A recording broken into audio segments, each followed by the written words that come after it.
মন যা খোঁজে কিছু ভালোবাসা, প্রেমার গল্প সবই পাবে। শোনো যদি ভিন্ন স্বাদের গল্প, ভিন্ন স্বাদের গল্প, ভিন্ন স্বাদের গল্প।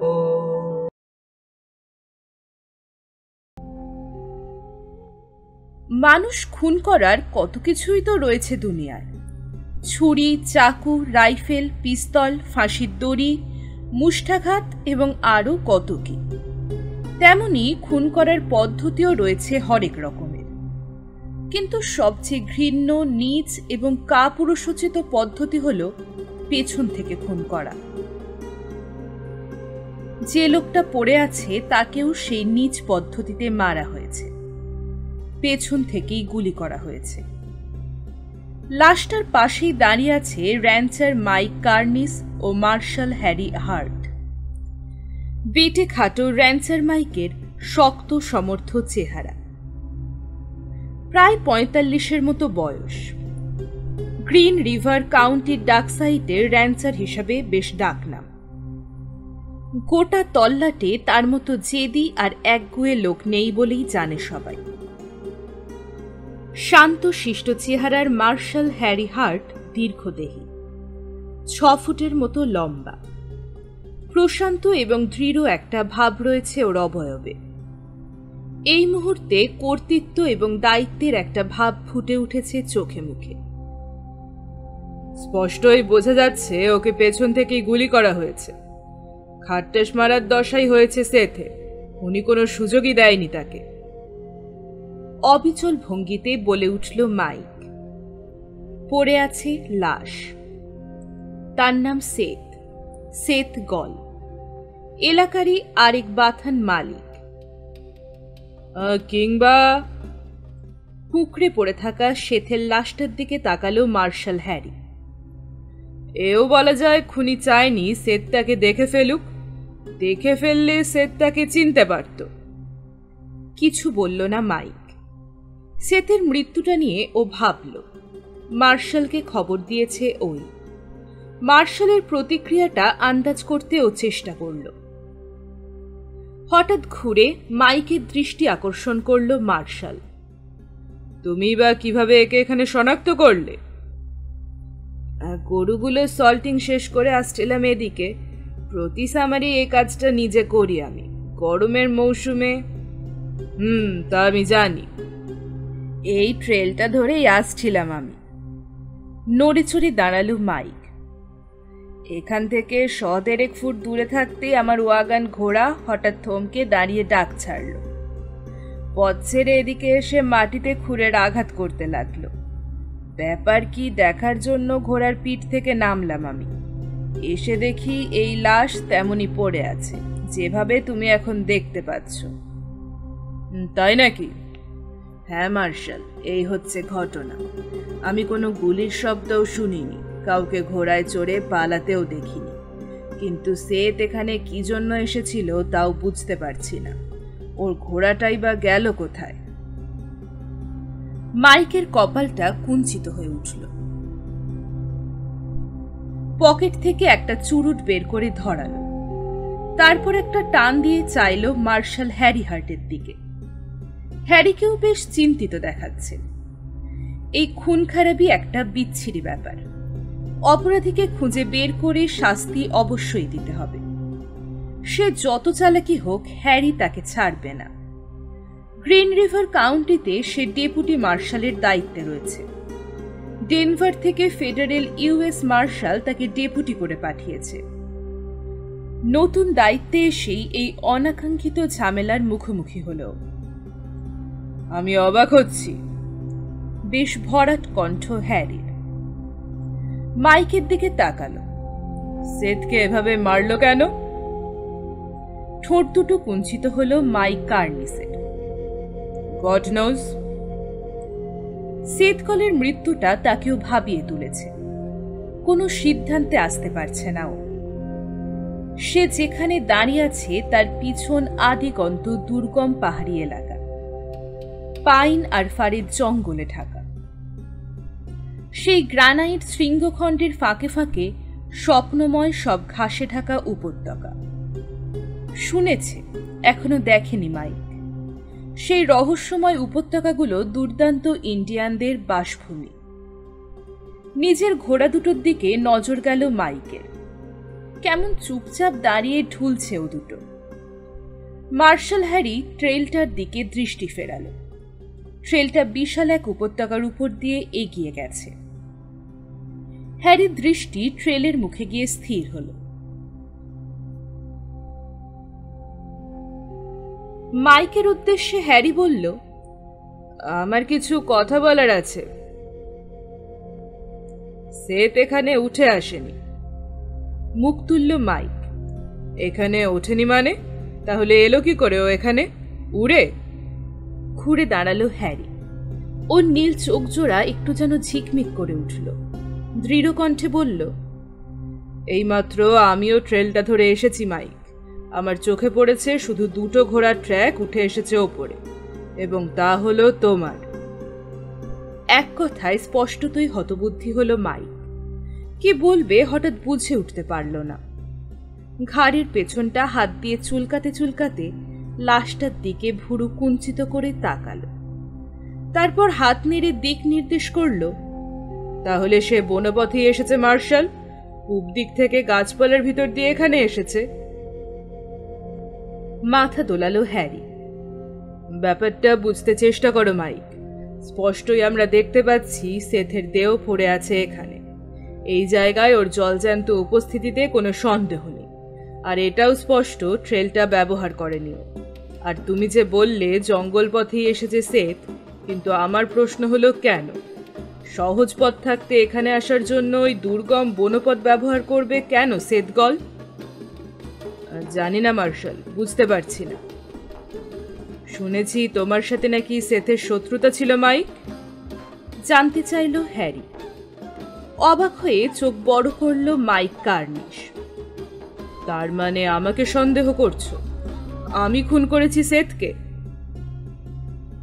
আমি শুধু জিজ্ঞেস করলাম মাইক। কিছু জানতে চাওয়াই আমার কাজ। আমাকে প্রশ্ন করতে হবে, নইলে জানতে পারবো না কি থেকে কি হয়েছে। তা যা বলছিলাম, সেথ তো তোমার পড়শি ছিল, তাই না? ছিল পড়শি। তাতে কি? আসলে কি ধরনের সম্পর্ক ছিল তোমাদের মধ্যে? সাধারণ প্রতিবেশীদের সম্পর্ক যেমন হয়। যেমন সেথ কোনো কিছু ধার চাইলে আমি না করতাম না, তবে তার সাথে ঘনিষ্ঠতা বলতে যা বোঝায় তা ছিল না আমার। আর যদি বলো ওকে পছন্দ করতাম কিনা, তাহলে বলবো না। এর কি কোনো বিশেষ কারণ আছে? না মার্শাল, আসলে ঠিক কেন আমি সেথকে পছন্দ করতাম না তা আমি নিজেও জানি না। এটা এক একজনের এক এক রকম চারিত্রিক বৈশিষ্ট্য বলতে পারো।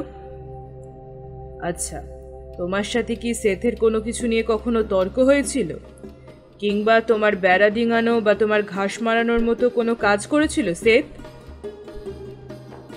হ্যারি কথা শেষ করার আগেই হাত তুলে প্রতিবাদ জানালো মাইক। আগে আমার কিছু কথা শুনতে হবে মার্শাল। প্রথম কথা হলো, আমি লোভী নই। যথেষ্ট আছে আমার। ৭,০০০ একরের মতো জমি, প্রচুর পরিমাণ গরু। আপাতত কিছুরই অভাব নেই আমার। একা মানুষ, যা আছে তা অতিরিক্তই বলা যায়। আমি বলতে চাইছি, এর বেশি আমি কিছু চাই না। আমার জীবনযাপনে এক সুখী মানুষ আমি। ঝামেলা এড়িয়ে চলতেই পছন্দ করি। বুঝলাম তোমার অবস্থা। আর সেতগল? হ্যাঁ, সেতের কথা বলতে গেলে বলতে হয় একটু উচ্চভিলাষী টাইপের। নিজের জমি কম নয় ওর, তবুও অপরেরগুলোর প্রতি চোখ বোলাতে অমনোযোগী ছিল না। কিছু কিছু লোক আছে পৃথিবীর সাম্রাজ্য করতে চায়। সেত অনেকটা সে ধরনের লোক। তুমি হেনরি ফ্রন্টেনেলকে জিজ্ঞেস করতে পারো, সেও সেথের এক প্রতিবেশী। সেথের পশ্চিম এবং দক্ষিণের সীমানায় আমি, আর পূব আর উত্তরের সীমানায় হেনরি। মাইক কার্নিসের কথা কতটুকু বিশ্বাসযোগ্য তা এখনো জানে না হ্যারি, তবে সেথের মৃত্যু রহস্যটা বেশ জটিল বলেই মনে হচ্ছে। সেথ গল কি ধরনের মানুষ ছিল তা নিয়ে এখন ভাবছে না হ্যারি। তার চিন্তাধারা এখন একটা ব্যাপারে ঘুরপাক খাচ্ছে। সেথ মাইকের এই এলাকায় কি করছিল, কেন সে এখানে মরে পড়ে আছে? মাইক জানতে চাইল, তুমি লাশটা কি সাথে নিয়ে যাবে? একটা ওয়াগন পাঠিয়ে দেবো আমি। ওকে সাথে নেওয়ার কোনো ব্যবস্থা এখন আমার সাথে নেই। আমি তোমাকে কিছুটা সাহায্য করতে পারি। বিকেলের দিকে শহরের দিকে যাব ভাবছিলাম। কিছু ময়দা, কফি আর চিনি আনতে হবে। তাহলে তো ভালোই হয়। আমার একটা উপকার করা হয় তোমার, খুশি হব। নিজের ঘোড়াটার কাছে এগিয়ে গেল হ্যারি। ব্যাপারটা আরেকবার খতিয়ে দেখার চেষ্টা করল হ্যারি। একটা জিনিস স্পষ্ট বোঝা যাচ্ছে, সেথ গল ট্রেলটা ধরে এই জায়গায় আসেনি। মাইকের কথা মতো যদি জঙ্গল পথে এসে থাকে তাহলে কোনো ট্র্যাক চোখে পড়বে না। তবে হ্যারির দৃঢ় বিশ্বাস সেথ নিজে এখানে আসেনি, তাকে বয়ে আনা হয়েছে। কারণ যেখানে সেথ পড়ে আছে সেখানে এক ফোঁটা রক্তও চোখে পড়েনি হ্যারির। খুনি আজ কোথাও তাকে খুন করে উদ্দেশ্যমূলক ও ইচ্ছাকৃতভাবে লাশটা বয়ে এনে এখানে ফেলে রেখেছে একটা ডাইভারশন তৈরি করার জন্য। এই ব্যাপারটা নিয়ে মন উসকুস করছিল বলে এতক্ষণ মাইক কার্নিসের সাথে সেথের সম্পর্ক নিয়ে জেরা করছিল। আসলে হ্যারি বুঝতে পেরেছে মাইক খুন করেনি সেথকে, তবে কেউ একজন চাইছে সন্দেহটা মাইকের দিকে থাকুক। এভাবে ঘটনাটা সাজিয়েছে চক্রান্তকারী।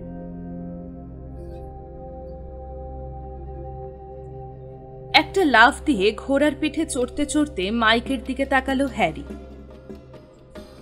শহরে গিয়ে আমার সাথে একটু দেখা করো, একটা ড্রিঙ্ক পাওনা রইল তোমার।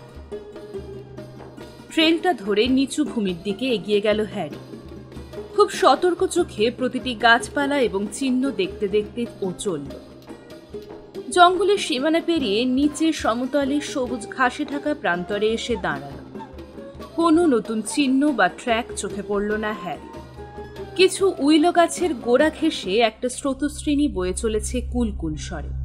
তার ডালে সারি সারি উইলো গাছের ছায়ের ফাঁকে মাইকেল লগ হাউসটা চোখে পড়ল। ঢাউস ঢাউস গাছের গুঁড়ি দিয়ে খামার ঘরগুলো বানিয়েছে মাইক। এছাড়া চারপাশের প্রকৃতি কেমন আদিম, অনবদ্য। মনে হচ্ছে 500 বছর আগে যেমন ছিল ঠিক তেমনই রয়ে গেছে, কোনো পরিবর্তন হয়নি। কেউ কোনো জমি চাষ করেনি। ছোট্ট স্রোতস্বিনীটা ঠিক তেমনই বয়ে চলেছে। ওটার গতিও পরিবর্তিত হয়নি। এখানকার জমির মালিক ছিল ইন্ডিয়ানরা। ইন্ডিয়ানরা দেশটায় শুধু বাস করেছে, কিন্তু কোনো পরিবর্তন আনেনি বা প্রকৃতির স্বাভাবিকতায় হস্তক্ষেপ করেনি। তাদেরকে তাড়িয়ে পরে শ্বেতকায়েরা জমির মালিক বনেছে, আধুনিক অস্ত্রের জোরে। কথাটা ভাবল হ্যারি। স্বাধীন চেতা ইন্ডিয়ানদেরও চেনে। আর যাই হোক, অন্তত বেইমানি জিনিসটা ওদের মাঝে ও দেখেনি। কথার মূল্য দিতে জানে ওরা। ইতিমধ্যে দুপুর গড়িয়েছে। ঝকঝকে হলুদ সূর্যটা পশ্চিম আকাশে হেলে পড়েছে, তবে গরম রয়েছে এখনো।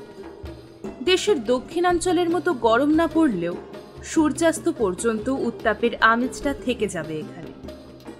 গ্রিন রিভার কাউন্টিতে কিছু দানবীয় গ্রানাইট পর্বত রয়েছে। গ্রীষ্মের মৌসুমে ও তুষারের মুকুট পরে পর্বতের চূড়াগুলোর মাথা উঁচু রাখে। বাতাস চূড়া সেই বরফ থেকে ঠান্ডা আমেজ বয়ে এনে গরম আবহাওয়াটাকে সহনীয় এবং আরামদায়ক করে রাখে। তাই মধ্যরাতেও এই অঞ্চলে খোলা আকাশের নিচে রাত কাটানো যায়। ঝর্ণার ধারটা বেয়ে দক্ষিণ দিকে এগিয়ে গেল হ্যারি। নুড়ি পাথরে ভরা অগভীর একটা অংশে গিয়ে ঘোড়াটাকে জল খাওয়ালো। হাত বাড়িয়ে পাশের একটা ঝোপ থেকে পরিচিত এক ওষুধি গুল্মের একটা ডগা ছিঁড়ে নিয়ে মুখে পুড়ে চিবোতে লাগলো। খুনটা নিয়েই চিন্তা করছে হ্যারি। খুন খারাপি এমনিতেই ঝামেলার কাজ, তার উপর এই খুনটার রহস্য জট পাকি আছে। কোনো ক্লুই আপাতত খোঁজ পাওয়া যায়নি। এরকম পরিস্থিতিতে খুনিকে পাকড়াও করা কঠিন হয়ে দাঁড়ায়। আবার ঘোড়ায় চাপল হ্যারি।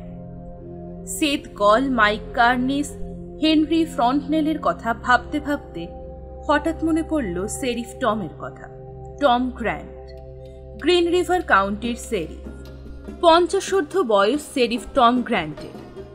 6 ফুট লম্বা, দশাশই শরীর তার। সবসময় একটা অকুতভয় ভাব বজায় রাখতে চেষ্টা করে। স্বাভাবিকভাবেই মার্শাল হ্যারির প্রতি ঈর্ষাপরায়ণ। তার এলাকায় কোনো সরকারি লমিনেশে নাক গলা তা মনে প্রাণে চায় না টম। ইয়ংসভিল শহরে আসার পর থেকেই ব্যাপারটা লক্ষ্য করেছে হ্যারি। যা হওয়া উচিত ছিল পারস্পরিক সহযোগিতা না হয়ে শেরিফের সাথে মার্শালের রেষারেষি সৃষ্টি হল। কেন? কেউ জানে না। এটাই হয়তো মানুষের স্বভাব। প্রথম দিকে একটা মর্মন বসতি হিসেবেই গড়ে উঠেছিল ইয়াংসাভিল। আসলে ওয়াইওমিং অঙ্গরাজ্যের সীমারেখা যখন নির্ধারণ করা হচ্ছিল, গ্রিন রিভার কাউন্টি তখন স্রেফ মরুভূমির একটা অংশ ছিল মাত্র। বিশাল মরুভূমি হল মর্মনদের এলাকা, তাই কাউন্টির প্রথম দিকের সরকারি কর্মচারীরা ছিল মর্মন। রুক্ষ এবং দুর্দান্ত বলে একটা পরিচিতি আছে এই মর্মনদের। দুর্গম মরু প্রকৃতির সাথে এদের আবার আচরণও সম্মিলিতভাবে গড়ে উঠেছে। বিল হিকাম নামে এক মর্মনের কথা এখনো অনেকেরই মনে পড়ে। বিল একবার তার গোপন কর্তার নির্দেশে এক লোককে হত্যা করেছিল। একটা ব্ল্যাঙ্কেট তার পাশেই রেখে শুয়েছিল লোকটা। অতি সহজভাবেই ক্যাম্প কোঠারটা তুলে নেয় বিল এবং নির্দ্বিধায় এক কোপ বসিয়ে খুলিটা দুফাঁক করে দেয় লোকটার। এবং কিছুই হয়নি এমনি ভঙ্গিতে রক্তাক্ত কুঠারটা একপাশে রেখে শুতে চলে যায়। এখনো কিছু কিছু সেই কঠিন প্রকৃতির মর্মন হয়ে গেছে। তাদের হাতে এখন পুরো ক্ষমতা নেই, তবে প্রাচীন মর্মন স্মৃতির স্বাক্ষর হয়ে আছে স্বয়ং ইয়ংসভিল শহর। বিখ্যাত মর্মন নেতা ব্রাইহাম ইয়াং এর নাম অনুসারে এই শহরের নাম রাখা হয় ইয়াংসভিল। এছাড়া 2টি মর্মন চার্চ বিল্ডিং ও শহরের শোভা বর্ধন করে আছে। ছোট শহর হিসেবে মন্দ নয় ইয়াংসভিল। ইটের তৈরি ঘরবাড়ি আর গাছপালার ছায়া ঘেরা সুন্দর পরিবেশ। শহরের উপর পাশে প্রাচীন ওক কাঠের গুড়ির তৈরি দুর্গ রয়েছে। মূল্যায়ন বলতে কিছু এখন আর অবশিষ্ট নেই দুর্গে। দরজা জানলার ফ্রেম এবং অন্যান্য প্রয়োজনীয় সামগ্রী উধাও হয়েছে অনেক আগে। স্থানীয় বিভিন্ন লোকের ঘরবাড়িতে শোভা পাচ্ছে এখন ওগুলো। এখন মূল দুর্গের কাঠের দেওয়ালে পচন ধরেছে, কোথাও কোথাও ভেঙে পড়েছে ধ্বংসে। ভেতরে ইঁদুর আর চামচিকেরা আস্তানা গেড়েছে। এছাড়া শহরে রয়েছে একটা ব্যাংক, একটা সাদা রং করা কাঠের তৈরি হোটেল। প্রধান সেলুনটার নাম আয়রন স্পাইক এবং এই সেলুনের দরজার সোজাসুজি ওপারে শেরিফের অফিস। শহরের দক্ষিণ দিকে মার্শাল হার্টের অফিস, একেবারে কর্নার। সিটি ফাদারেরা অবশ্য মনে মনে এতে বেশ খুশি। টম আর হ্যারির অফিস পরস্পরের কাছ থেকে দূরে দূরে হওয়ায় ভালো হয়েছে। ঘন ঘন দুজনকে পরস্পরের মুখোমুখি হতে হবে না। হ্যারির অফিসের পিছনেই একটা আস্তাবল এবং অফিস বিল্ডিং এর সাথে লাগোয়া একটা স্টিল রডের তৈরি মোটা খাঁচা। এটা জেলখানা। শহরে এসে হ্যারি এটা নতুন সংযোজন করেছে। টম তো প্রথমে তীব্র প্রতিবাদে ফেটে পড়েছিল। শহরে একটা জেলখানা থাকতে আরেকটা সেলের কি দরকার? কিন্তু তার কথায় কান দেয়নি হ্যারি। সেই থেকে হ্যারির প্রতি একটা চাপা অসন্তোষ টমের। তার ধারণা স্থানীয় ক্রিয়াকাণ্ডে শেরিফের ভূমিকাই মূল। মার্শাল এসে সেখানে নাক গলাবে কেন? আসলে হ্যারির কোনো মাথা ব্যথা ছিল না স্থানীয় খুন খারাপি নিয়ে। ওসব শেরিফেরই ক্ষতি আনে। কিন্তু সেথের হত্যাকাণ্ডটা ঘটনাচক্রে মার্শাল হ্যারিকে জড়িয়ে ফেলেছে 2টি মাত্র কারণে। প্রথমত, মাইক কার্নিস যখন সেথের লাশ দেখতে পায় তখন শেরিফ টম গ্র্যান্টকে খবর দেয়নি, দিয়েছে মার্শাল হ্যারিকে। দ্বিতীয়ত, সেথ সরকারি মহলে একজন পরিচিত লোক ছিল। সে সরকারের নির্ধারিত ইন্ডিয়ান কন্ট্রাক্টে গোশত সাপ্লাই দিত। সেই জন্য লোকটার মৃত্যুতে সরকারও উদ্বিগ্ন অনুভব করছে এবং শেরিফের উপর একাকী নির্ভর না করে খুনের তদন্তের ভার দিয়েছে মার্শালকে। নিজের অফিসের সামনে এসে ঘোড়া থামালো হ্যারি। কোড়ালে ওটাকে আটকে রেখে অফিস ঘরে ঢুকল। জানলাগুলো খুলে দিতেই ভ্যাপসা ভাবটা চলে গেল। হ্যাটটা খুলে টেবিলে রাখতে রাখতে হ্যারির একটা কথাই শুধু মনে হল, সেথের খুনের রহস্য তাকেই উদ্ঘাটন করতে হবে। তার উপর ভরসা করেই ডেনভার থেকে সরাসরি তার উপর দায়িত্ব বর্তানো হয়েছে। তবে এটাও বুঝল অনেক অপ্রীতিকর পরিস্থিতিরও মুখোমুখি হতে হবে তাকে। টমের তর্জন গর্জন এবং তার স্থানীয় সমর্থক দলের অসহযোগিতা এসব তো থাকবেই। ডেস্কে বসে জরুরি একটা নোট লিখল হ্যারি, তারপর উঠে দাঁড়াল। গলাটা কেমন খুসখুস করছে, ভিজিয়ে নেওয়া দরকার। অফিস থেকে বেরিয়ে বারান্দায় এসে দাঁড়ালো। রাস্তাটার দুপাশে দেখে নিল। রাস্তায় নেমে সেলুনের উদ্দেশ্যে হাঁটা দিল। হঠাৎ চোখে পড়ল মেয়েটাকে।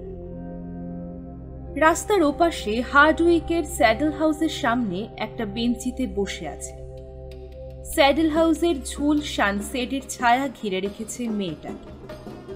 তারপরও স্পষ্ট অবয়ব দেখা যাচ্ছে তার। সোনালি চুলের ফ্রেমের মাঝখানে ধারালো একটা মুখ, সুন্দরী। পরনে কাউবয় পোশাক। পায়ের উপর পা তুলে দিয়ে মাঝে মাঝে চোখ তুলে লোকজন চলাচল দেখছে, আর আপন মনে ছুরি দিয়ে বেঞ্চের কাঠ খোঁচাচ্ছে।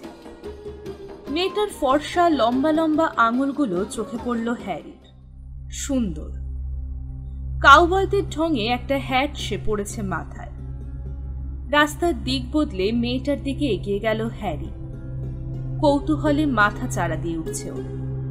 মেয়েটাকে সপ্তাহখানেক আগে থেকেই দেখা যাচ্ছে শহরে। এই শহরের কেউ জানে না তার আসল পরিচয়, তবে হাবভাবে বেশ স্মার্টনেস দেখা গেছে তার। প্রয়োজন ছাড়া কারোর সাথে তেমন কথা বলে না, সাথে সবসময় পিস্তল রাখে। দেখে বোঝা যায় বন্দুক চালাতে দক্ষ হবে। বয়স বেশি নয় মেয়েটার। দেখতে সুন্দরী বটে, কিন্তু ওর চাউনিটা লোকজনের কাছে ভীতিকর মনে হয়। তাই ইচ্ছে থাকলেও যুবকেরা তেমন সাহস পায়নি এ পর্যন্ত আগ বাড়াতে। সকলের মনে প্রচ্ছন্নভাবে একটা কৌতূহল সব সময় মেয়েটাকে ঘিরে বিরাজ করছে। এই কদিন প্রায় সময় ওকে দেখা গেছে চুপচাপ বসে বসে লোকজনের চলাফেরা দেখছে, নয়তো সেলুনের এক কোণে বসে একাকী বিয়ার নিয়ে খাচ্ছে। একদিন কেউকেই সাথী হবার আমন্ত্রণ জানায়। লোকজন এতে অবাক হয়েছে। মেয়েটাকে ঘিরে রহস্য ক্রমেই দানা বেঁধে উঠেছে। মতলবটা কি ওর? মার্শাল হ্যারিও কম অবাক হয়নি। মেয়েটার ব্যাপারে শেরিফ টমের সাথে আলাপও হয়েছে তার। সেদিন সেলুনে মদের টেবিলে নতুন মেয়েটি সম্পর্কে জানতে চেয়েছিল হ্যারি। গুরু গম্ভীর দশাশই টমের প্রতিক্রিয়া ছিল নির্বিকার। বেশ্যা টেশ্যা হবে হয়তো, মাগিগিরি ফলাতে এসেছে এই শহরে। ওর চিন্তা বাদ দাও তো হ্যারি। মেয়েটা নিশ্চয়ই পয়সাওয়ালা কাউকে পাকড়াও করার তালে আছে। লোকজনকে দেখছো না কেমন নাক লাগিয়ে আছে? শালার মানুষ আজকাল মেয়ে দেখলেই বুঝি মাথা খারাপ হয় ওদের। মাগিটা আসার পর থেকে অনেকের রাতের ঘুম হারাম হয়ে গেছে। ব্যাপারটা চিন্তা করে দেখেছো? টমের কথাটায় মনে মনে হেসেছিল হ্যারি। ও মেয়েটা সম্পর্কে এরপর আর কিছু জানতে চায়নি টমের কাছে। হ্যারির লম্বা ছায়াটা মেয়েটার মুখের উপর পড়তেই মুখ তুলে চাইল সে। হাতের আঙুলগুলো নেমে গেল, পলক পড়ল চোখে। মার্শালকে নিশ্চয়ই ও চিনতে পেরেছে। এতদিন হয়ে গেল ও এই শহরে এসেছে। পরিচয় না হলেও মানুষের কথাবার্তা শুনেও একটা মানুষের পরিচয় প্রকাশ পেতে এতদিন লাগে না। যদি হ্যারির বুক পকেটে আটকানো মার্শালের ব্যাজটা চোখে নাও পড়ে, তবুও তো একটা শহরের মার্শালকে আন্দাজ করে নেওয়া যায়। হ্যারির ব্যাজটার দিকে চোখ ঘুরিয়ে একবার তাকালো মেয়েটা, তারপর সরাসরি প্রশ্নবোধক দৃষ্টি তুলে চাইল হ্যারির দিকে। কাছ থেকে মেয়েটাকে যথেষ্ট সুন্দরী বলেই মনে হলো হ্যারি। হ্যাটের পাশ দিয়ে সোনালি চুলগুলো বেরিয়ে আছে, কোমরের গান বেল্টটা মজবুত করে বাঁধা, পরনের প্যান্টটা একটু নোংরা হয়ে আছে। পুরোদস্তুর একটা চাঁদরেল কাউবয় বলেই মনে হচ্ছে মেয়েটাকে। এই যে মিস, একটু বসতে পারি? কিছু মনে করবে না তো? মেয়েটার দিকে চেয়ে হাসলো হ্যারি। চট করে দৃষ্টিটা নামিয়ে নিল মেয়েটা, বলল, বসতে পারবে না কেন? এই বেঞ্চটা তো আর আমার নিজের সম্পত্তি নয়। বসলো হ্যারি। মেয়েটার পাশে বেঞ্চের ওপর চোখ গেল। বেশ নিখুঁতভাবে একটা উইনচেস্টারের ছবি এঁকেছে সে কাঠের বুকে, ছুরি দিয়ে খুঁচিয়ে। দারুণ তো, তুমি তো বেশ আঁকতে পারো দেখছি। তাই নাকি? আরেকবার চোখ তুলে চাইল মেয়েটা। ছোট ছুরিটা ভাঁজ করে পকেটে ঢুকিয়ে রাখল। হ্যাটের ফাঁক দিয়ে একগোছা চুল কপালের ওপর এসে পড়েছে। মেয়েটার মধ্যে এমন একটা বৈশিষ্ট্য রয়েছে, ঠিক যেন বর্ণনা করা যায় না।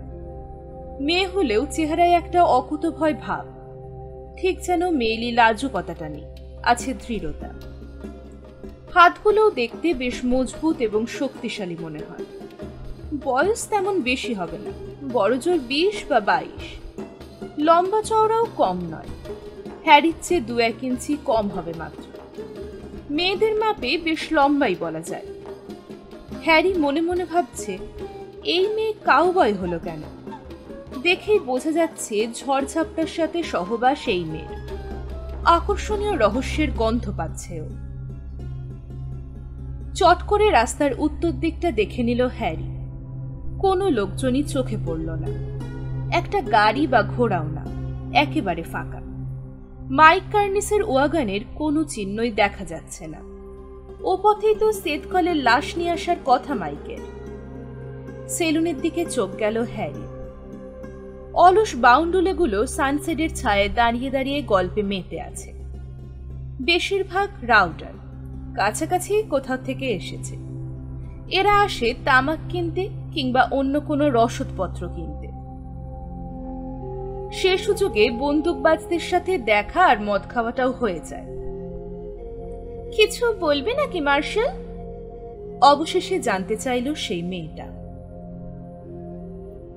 না, তেমন কিছু না, জাস্ট কৌতূহল। ভাবলাম তোমার সাথে একটু পরিচয় হওয়া দরকার। নাম কি, কোথা থেকে এলে, কি করো, আর এইসবই। লম্যান হিসেবে সাধারণত সবাই যা করে। আমি ট্রেসি ওয়াটসন। এখানে বসেছি কারণ জায়গাটা ঠান্ডা এবং আরামদায়ক। নিশ্চয়ই, এবং বেশ জুৎসই জায়গা।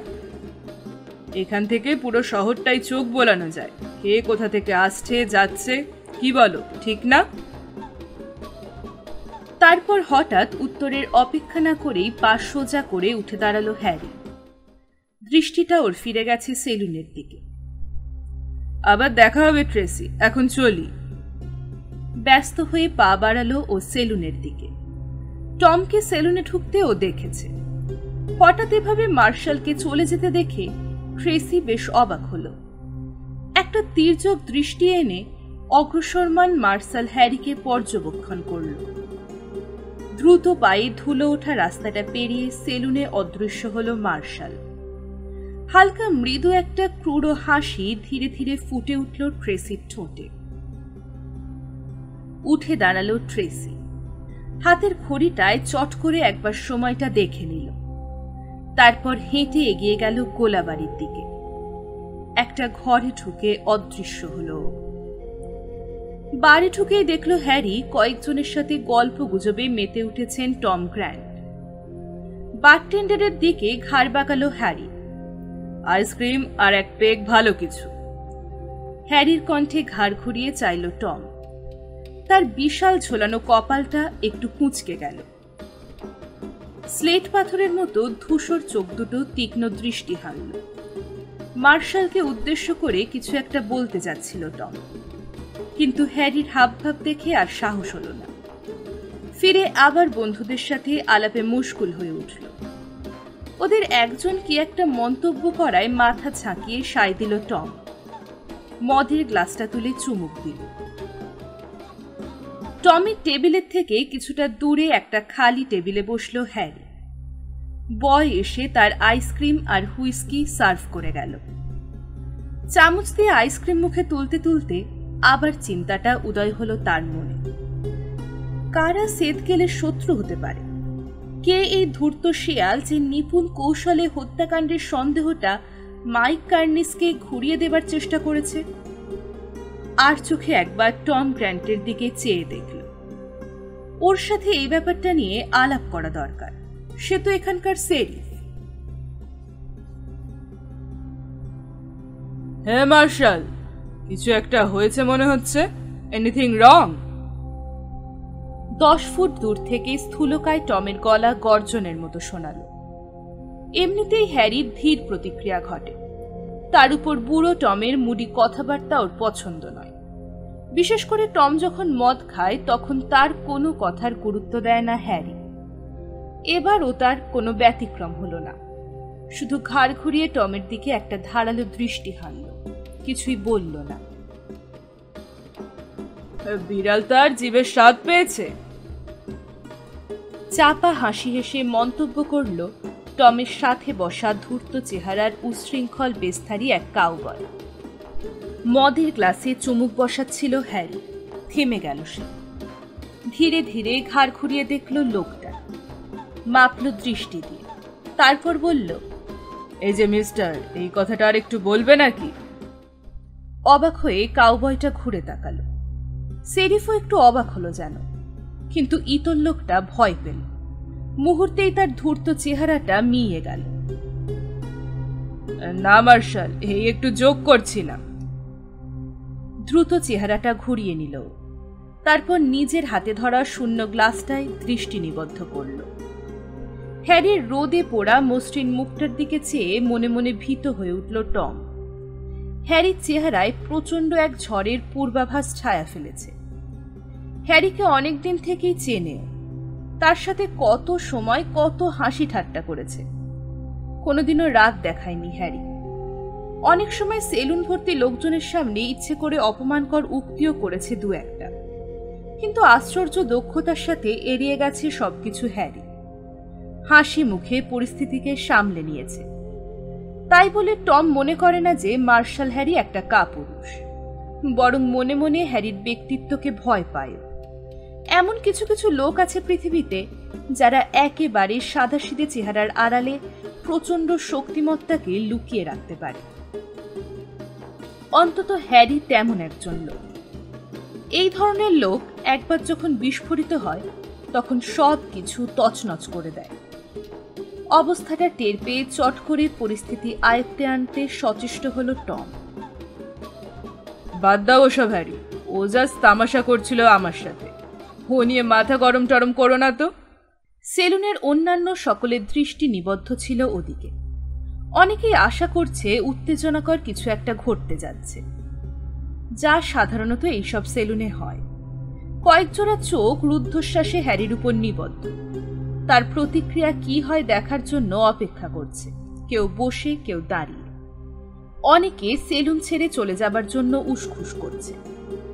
এই ধরনের পরিস্থিতিতে যে কোনো দুর্ঘটনা ঘটে যেতে পারে। একসময় হ্যারি তার দৃষ্টিটা কাউবয়টার উপর থেকে ফিরিয়ে নিল, নিজের আধ খাওয়া মদের গ্লাসটা তুলে নিল, তারপর শব্দ করে সবটুকু মদ গলায় ঢেলে দিয়ে ঠক করে টেবিলের উপর রেখে দিল গ্লাসটা। সেলুনের সবাই হাঁপ ছেড়ে বাঁচল।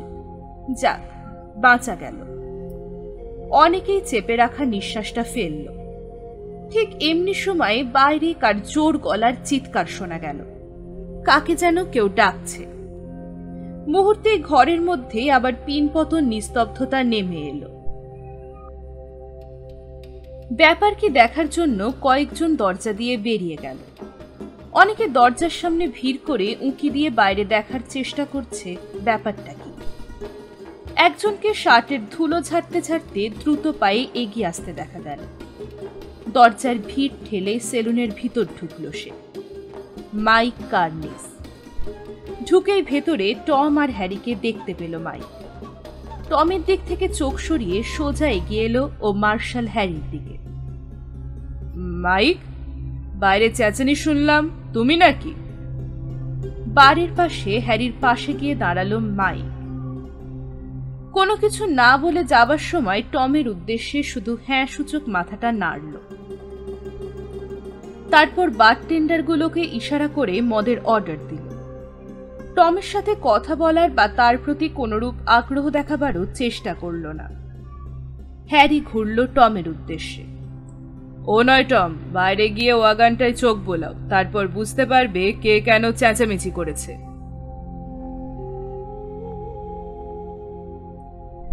ঝট করে টেবিল ছেড়ে উঠে দাঁড়ালো সেরিফ, সাথে সাথে তার সাথে বসা লোকজন। একযোগে সবাই দরজা পথে বাইরে তাকাবার চেষ্টা করল, কিন্তু টমের আগেই অন্যরা বাইরে বেরিয়ে এলো ব্যাপার কি তদন্তের জন্য। সবার শেষে সেলুন থেকে বেরোলো সেরিফ টম গ্র্যান্ট। ড্রিঙ্ক আসতেই এক চুমুকে ওটা শেষ করলো মাইক, তারপর রিফিলের জন্য আবার গ্লাস বাড়িয়ে ধরল। মার্শাল, টমের অবস্থাটা কেমন হবে বলতে পারো? ওয়াগানে করে কি বয়ে এনেছি আমি, আর তা যদি দেখে টম, পাছার ছাল উঠে ভাল্লুকের মতো লাফাতে লাফাতে আসবে এক্ষুনি, শুরু করবে তর্জন গর্জন। ওয়ালেট থেকে মানিব্যাগটা বের করলো হ্যারি, গুনে গুনে বিলটা মিটিয়ে দিল বারটেন্ডারকে। তারপর পিছন ফিরে হেলান দিল বারের টেবিলে, দুই কনুয়ে ঠেস দিল। ব্যাপারটা নিয়ে মাথা ঘামাতে হবে। মাইক যা বলেছে ঠিকই বলেছে, পাহাড়ি গ্রিজলি ভাল্লুকের মতো ছুটে আসবে এক্ষুনি টম। এমনিতেই মাইকের অপমানটা বদহজম হয়ে আছে ওর ভিতরে। মাইক সেলুনে ঢুকে সেরিফ টমকে পাত্তা না দিয়ে সোজা মার্শাল হ্যারির কাছে ছুটে গেছে, অথচ গ্রিন রিভার কাউন্টির নির্বাচিত সেরিফ টম গ্র্যান্টের কাছেই প্রথম যাওয়া উচিত ছিল মাইক কার্নিসের। ঘাড় ঘুরিয়ে মাইকের দিকে চাইল হ্যারি। দুশ্চিন্তা করো না, তুমি ঠিক কাজই করেছ। তুমি আর আমি হয়তো ঠিক মনে করছি, কিন্তু টম গ্র্যান্ট কি তাই মনে করবে? বাইরে উচ্চ স্বরে বুড়ো টমের তর্জন গর্জন শোনা গেল। জনতার কলকাকলি ছাপিয়ে ওর কণ্ঠস্বর ভেসে এলো ওদের কানে। চুপচাপ শুধু দেখে যাও মাইক, মনে রেখো তুমি শুধু মৃতদেহটা আবিষ্কার করেছো, বাকি সব কিছু আমার উপর ছেড়ে দাও। কিভাবে কি করতে হবে আমার ভালোই জানা আছে। দুজনের আর কেউ কোনো কথা বলল না, চুপচাপ যে যার জায়গায় দাঁড়িয়ে রইল।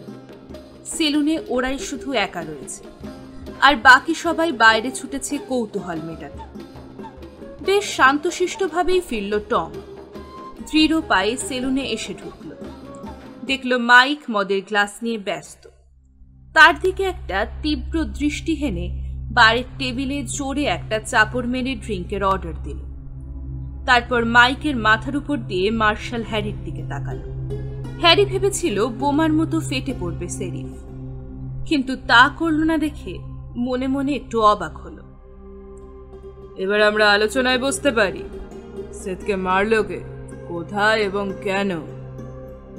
স্পষ্ট বুঝতে পারল হ্যারি জোর করে নিজেকে সংযত রাখছে সেরিফ, যা তার স্বভাবের সাথে খাপ খাচ্ছে না। যা জানে খুব সংক্ষেপে টমের প্রতিটি প্রশ্নের জবাব দিল। আসলে ও যা জানে তা অতি সামান্যই। টমের বন্ধু বান্ধবরা ফিরে আসতে শুরু করল। একটা শক পেয়েছে ওরা। চেহারা সুরত কেমন যেন গম্ভীর থমথম। টমের কাছাকাছি ওরা থাকল না, বারের এদিক সেদিকে ছড়িয়ে পড়ল।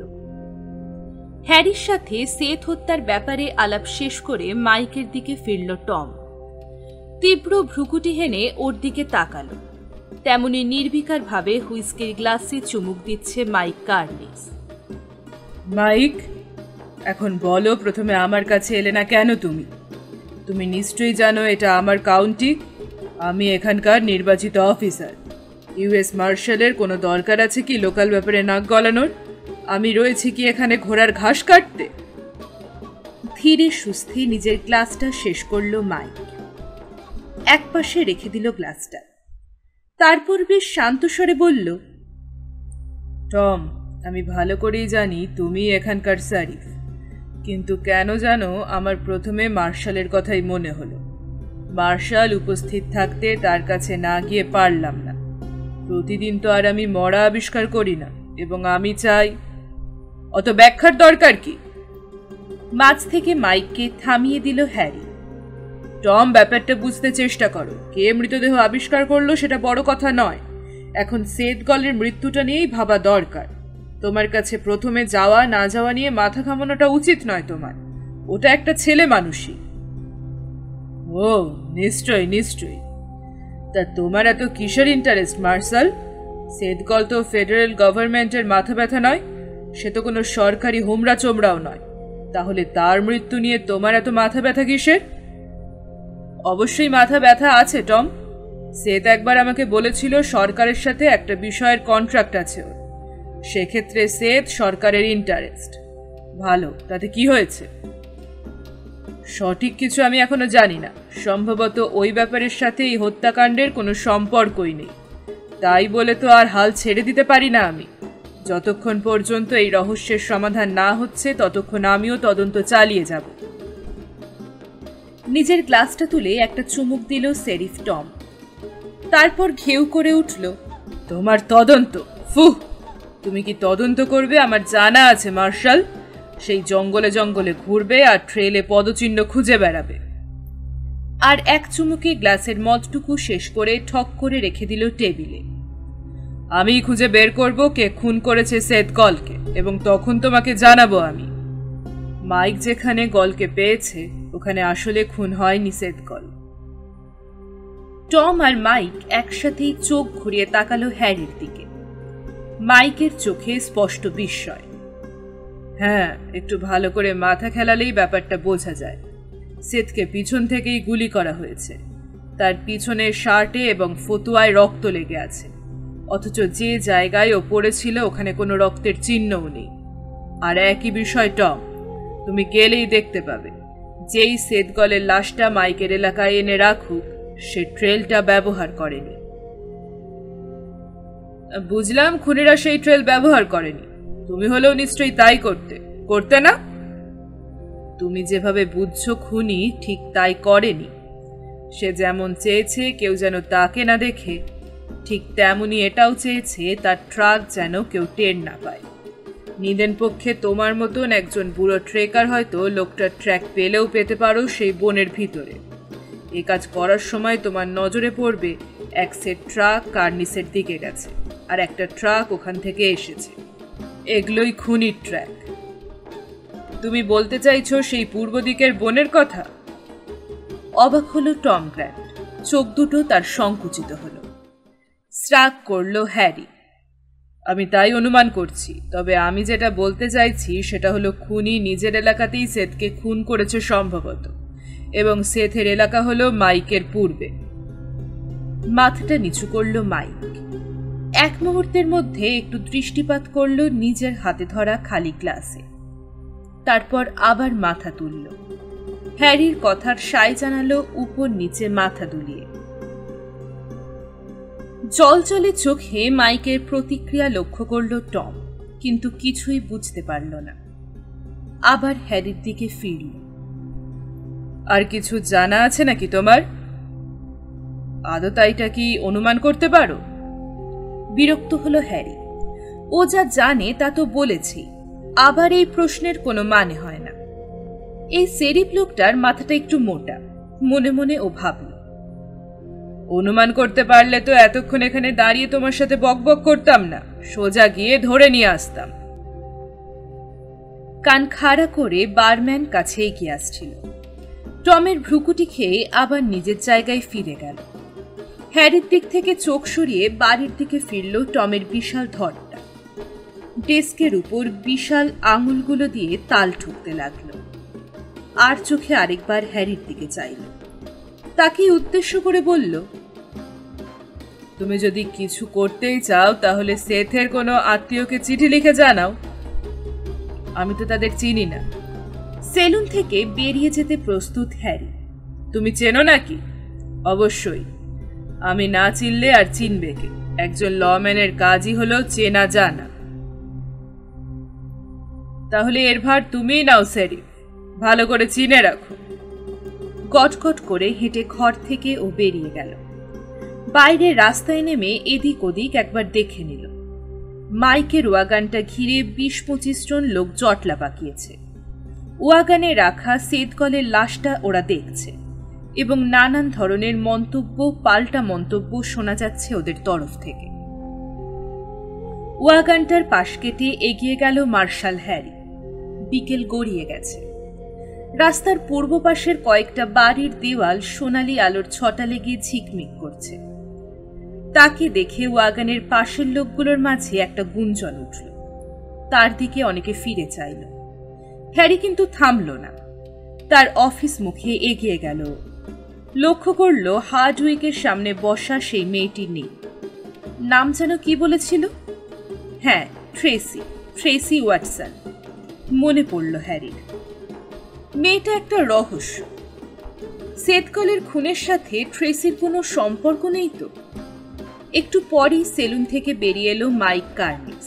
সোজা ওয়াগানের কাছে এলো। জনতা দূরে সরে দাঁড়াল। কারোর সাথে কোনো কথা না বলে লাগাম টেনে ঘোড়া ছোটালো। প্রথমে তাকে যেতে হবে ডগ ফার্ন ওয়ার্থের লাশখানায়। ওখানে সেথের লাশটাকে একটু সুগন্ধি মাখিয়ে নিতে হবে। তারপর কিছু চিনি, ময়দা এবং কফি কিনে রওনা দেবে সেথের র্যাঞ্চের উদ্দেশ্যে। লাশটা রেখে এসে নিজের র্যাঞ্চে ফিরতে হবে। মোট কথা অনেক কাজ। হ্যারি যখন তার অফিস ঘরে পা রাখছিল তখন রাস্তা দিয়ে যাচ্ছিল মাইকের ওয়াগান। ফিরে চাইল হ্যারি, কিন্তু মাইকের সাথে কথা বলার চেষ্টা করল না।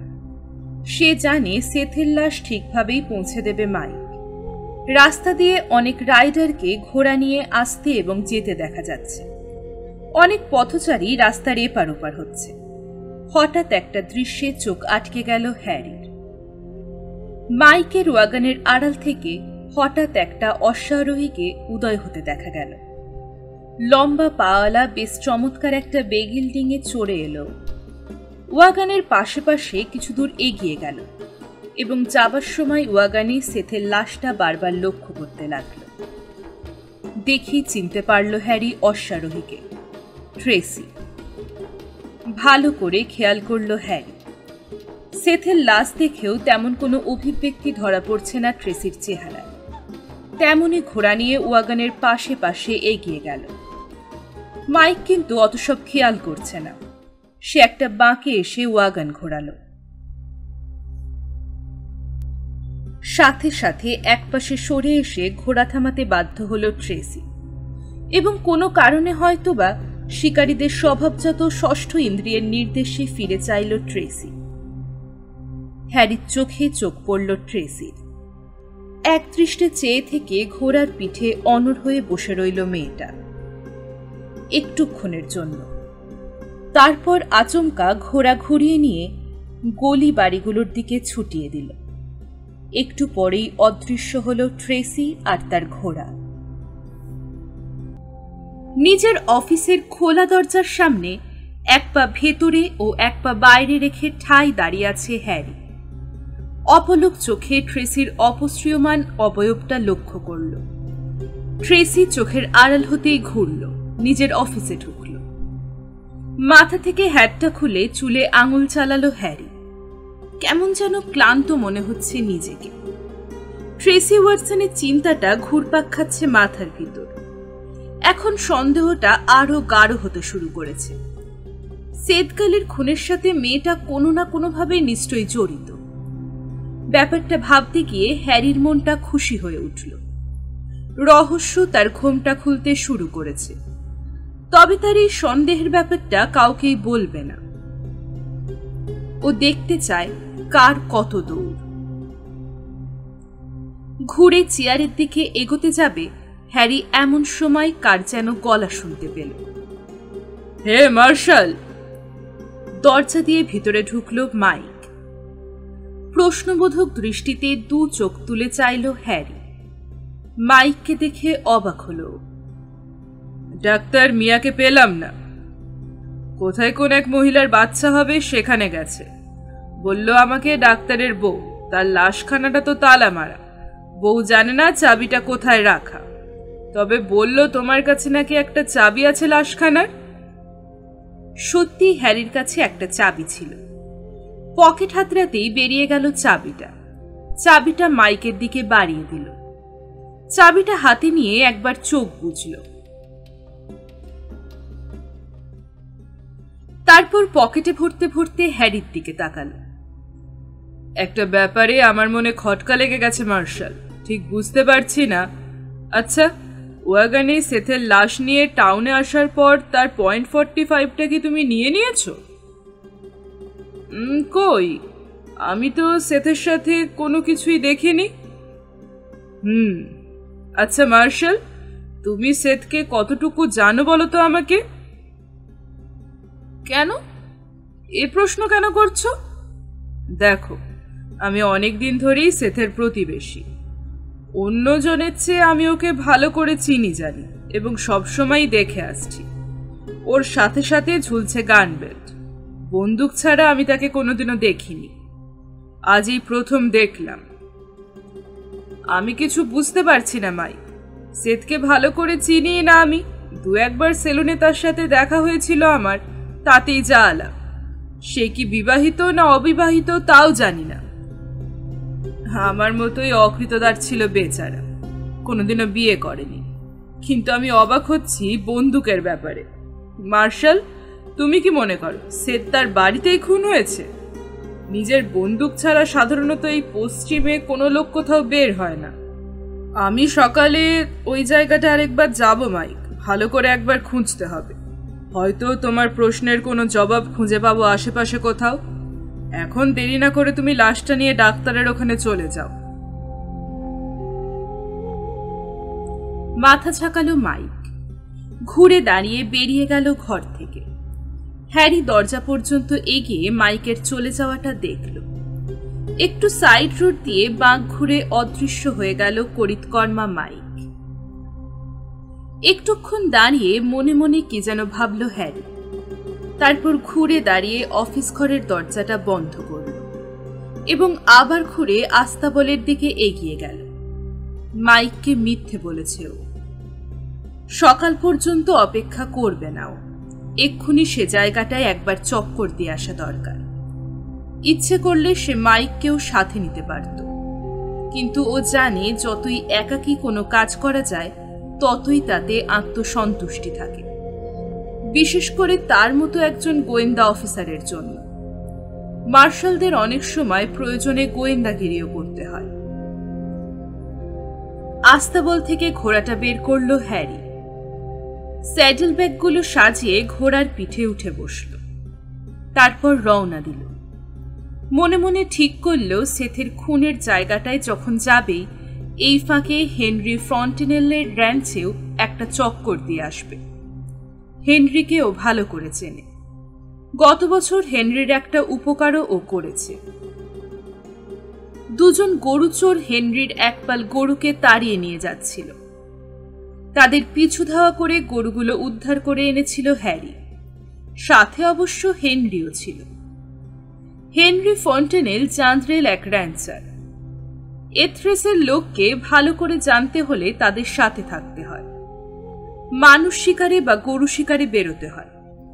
পশ্চিমের এইসব দুর্ধর্ষ কাউম্যানদের সাথে পরিচিত হবার ভালো কোনো পথ হয়তো নেই। অ্যাকশনের মাঝেই যেন ওদের জীবন গড়া। হেনরিকে বলতে গেলে বুড়োই বলা চলে, 60-এর কোটা পেরিয়েছে তা অনায়াসে বোঝা যায়।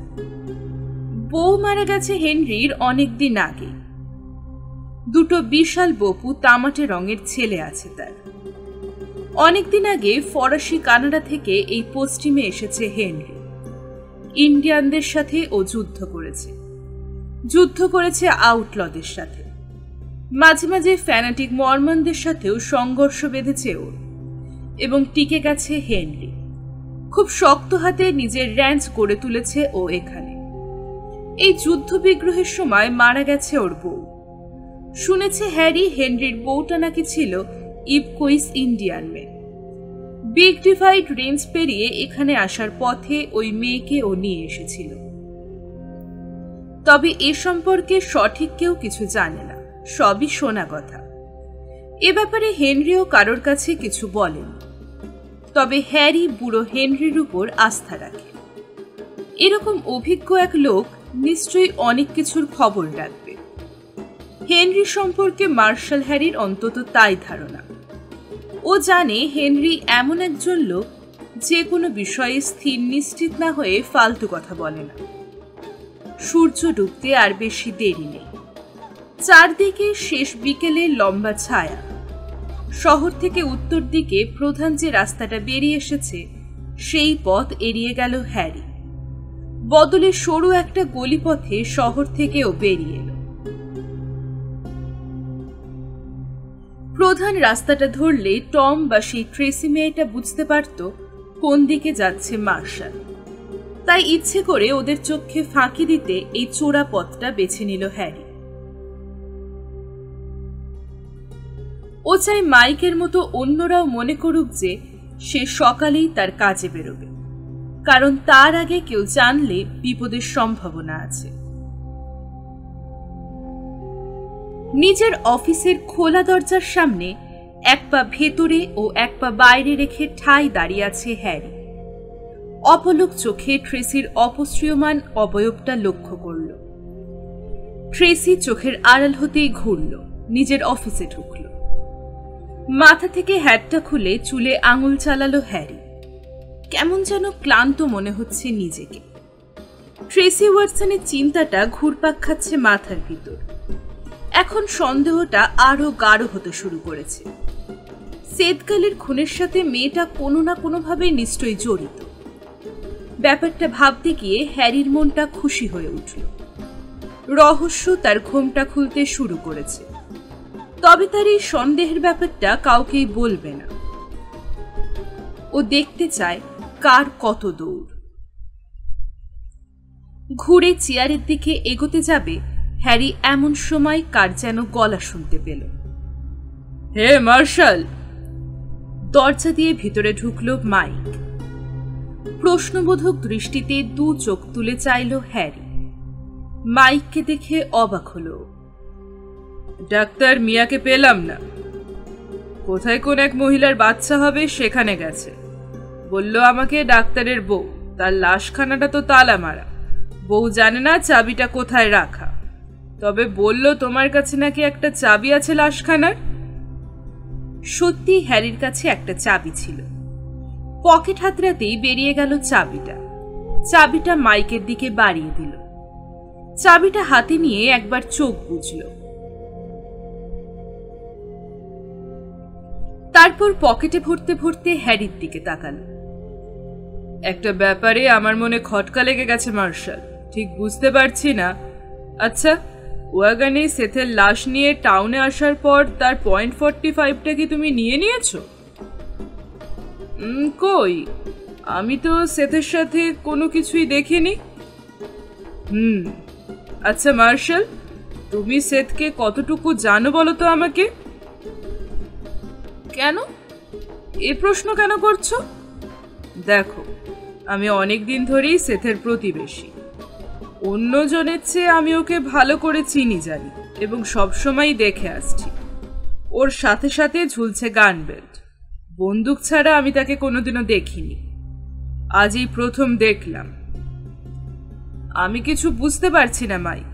সেথকে ভালো করে চিনি না আমি। দু একবার সেলুনে তার সাথে দেখা হয়েছিল আমার, তাতেই যা আলাপ। সে কি বিবাহিত না অবিবাহিত তাও জানি না। আমার মতোই অকৃতদার ছিল বেচারা, কোনোদিনও বিয়ে করেনি। কিন্তু আমি অবাক হচ্ছি বন্দুকের ব্যাপারে। মার্শাল, তুমি কি মনে করো সেথ তার বাড়িতেই খুন হয়েছে? নিজের বন্দুক ছাড়া সাধারণত এই পশ্চিমে কোনো লোক কোথাও বের হয় না। আমি সকালে ওই জায়গাটা আরেকবার যাব মাইক, ভালো করে একবার খুঁজতে হবে। হয়তো তোমার প্রশ্নের কোনো জবাব খুঁজে পাবো আশেপাশে কোথাও। এখন দেরি না করে তুমি লাশটা নিয়ে ডাক্তারের ওখানে চলে যাও। মাথা ঝাঁকালো মাইক। ঘুরে দাঁড়িয়ে বেরিয়ে গেল ঘর থেকে। হ্যারি দরজা পর্যন্ত এগিয়ে মাইকের চলে যাওয়াটা দেখল। একটু সাইড রোড দিয়ে বাঁক ঘুরে অদৃশ্য হয়ে গেল করিতকর্মা মাইক। একটুক্ষণ দাঁড়িয়ে মনে মনে কি যেন ভাবল হ্যারি। তারপর ঘুরে দাঁড়িয়ে অফিস ঘরের দরজাটা বন্ধ করল এবং আবার ঘুরে আস্তাবলের দিকে এগিয়ে গেল। মাইককে মিথ্যে বলেছে ও। সকাল পর্যন্ত অপেক্ষা করবে না ও। এক্ষুনি সে জায়গাটায় একবার চক্কর দিয়ে আসা দরকার। ইচ্ছে করলে সে মাইককেও সাথে নিতে পারত, কিন্তু ও জানে যতই একাকী কোনো কাজ করা যায় ততই তাতে আত্মসন্তুষ্টি থাকে, বিশেষ করে তার মতো একজন গোয়েন্দা অফিসারের জন্য। মার্শালদের অনেক সময় প্রয়োজনে গোয়েন্দাগিরিও করতে হয়। আস্তাবল থেকে ঘোড়াটা বের করলো হ্যারি। স্যাডেল ব্যাগগুলো সাজিয়ে ঘোড়ার পিঠে উঠে বসল। তারপর রওনা দিল। মনে মনে ঠিক করল সেথের খুনের জায়গাটায় যখন যাবে এই ফাঁকে হেনরি ফন্টেনেলের র্যাঞ্চেও একটা চক্কর দিয়ে আসবে। হেনরিকেও ভালো করে চেনে। গত বছর হেনরির একটা উপকারও ও করেছে। দুজন গরুচোর হেনরির একপাল গরুকে তাড়িয়ে নিয়ে যাচ্ছিল। তাদের পিছু ধাওয়া করে গরুগুলো উদ্ধার করে এনেছিল হ্যারি। সাথে অবশ্য হেনরিও ছিল। হেনরি ফন্টেনেল চান্দ্রেল এক র্যাঞ্চার। এথ্রেসের লোককে ভালো করে জানতে হলে তাদের সাথে থাকতে হয়। মানুষ শিকারে বা গরু শিকারে বেরোতে হয়। পশ্চিমের এইসব দুর্ধর্ষ কাউম্যানদের সাথে পরিচিত হবার ভালো কোনো পথ হয়তো নেই। অ্যাকশনের মাঝেই যেন ওদের জীবন গড়া। হেনরিকে বলতে গেলে বুড়োই বলা চলে। 60-এর কোটা পেরিয়েছে তা অনায়াসে বোঝা যায়। বউ মারা গেছে হেনরির অনেক দিন আগে। দুটো বিশাল বপু তামাটে রঙের ছেলে আছে তার। অনেকদিন আগে ফরাসি কানাডা থেকে এই পশ্চিমে এসেছে হেনরি। ইন্ডিয়ানদের সাথে ও যুদ্ধ করেছে আউটলদের সাথে। মাঝে মাঝে ফ্যানাটিক মর্মনদের সাথেও সংঘর্ষ বেঁধেছে ওর, এবং টিকে গেছে হেনরি। খুব শক্ত হাতে নিজের র্যাঞ্চ করে তুলেছে ও এখানে। এই যুদ্ধ বিগ্রহের সময় মারা গেছে ওর বউ। শুনেছে হ্যারি হেনরির বউটা নাকি ছিল ইপকুইস ইন্ডিয়ান মেয়ে। বিগ ডিভাইড রেঞ্জ পেরিয়ে এখানে আসার পথে ওই মেয়েকে ও নিয়ে এসেছিল। তবে এ সম্পর্কে সঠিক কেউ কিছু জানে না, সবই শোনা কথা। এ ব্যাপারে হেনরিও কারোর কাছে কিছু বলেনি। তবে হ্যারি বুড়ো হেনরির উপর আস্থা রাখে। এরকম অভিজ্ঞ এক লোক নিশ্চয়ই অনেক কিছুর খবর রাখবে। হেনরি সম্পর্কে মার্শাল হ্যারির অন্তত তাই ধারণা। ও জানে হেনরি এমন একজন লোক যে কোনো বিষয়ে স্থির নিশ্চিত না হয়ে ফালতু কথা বলে না। সূর্য ডুবতে আর বেশি দেরি নেই। চারদিকে শেষ বিকেলে লম্বা ছায়া।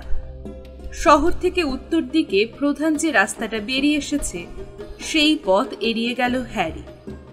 বদলে সরু একটা গলিপথে শহর থেকেও বেরিয়ে এলো। প্রধান রাস্তাটা ধরলে টম বা সেই ট্রেসি মেয়েটা বুঝতে পারত কোন দিকে যাচ্ছে মার্শাল। তাই ইচ্ছে করে ওদের চোখে ফাঁকি দিতে এই চোরা পথটা বেছে নিল হ্যারি। ও চাই মাইকের মতো অন্যরাও মনে করুক যে সে সকালেই তার কাজে বেরোবে, কারণ তার আগে কেউ জানলে বিপদের সম্ভাবনা আছে।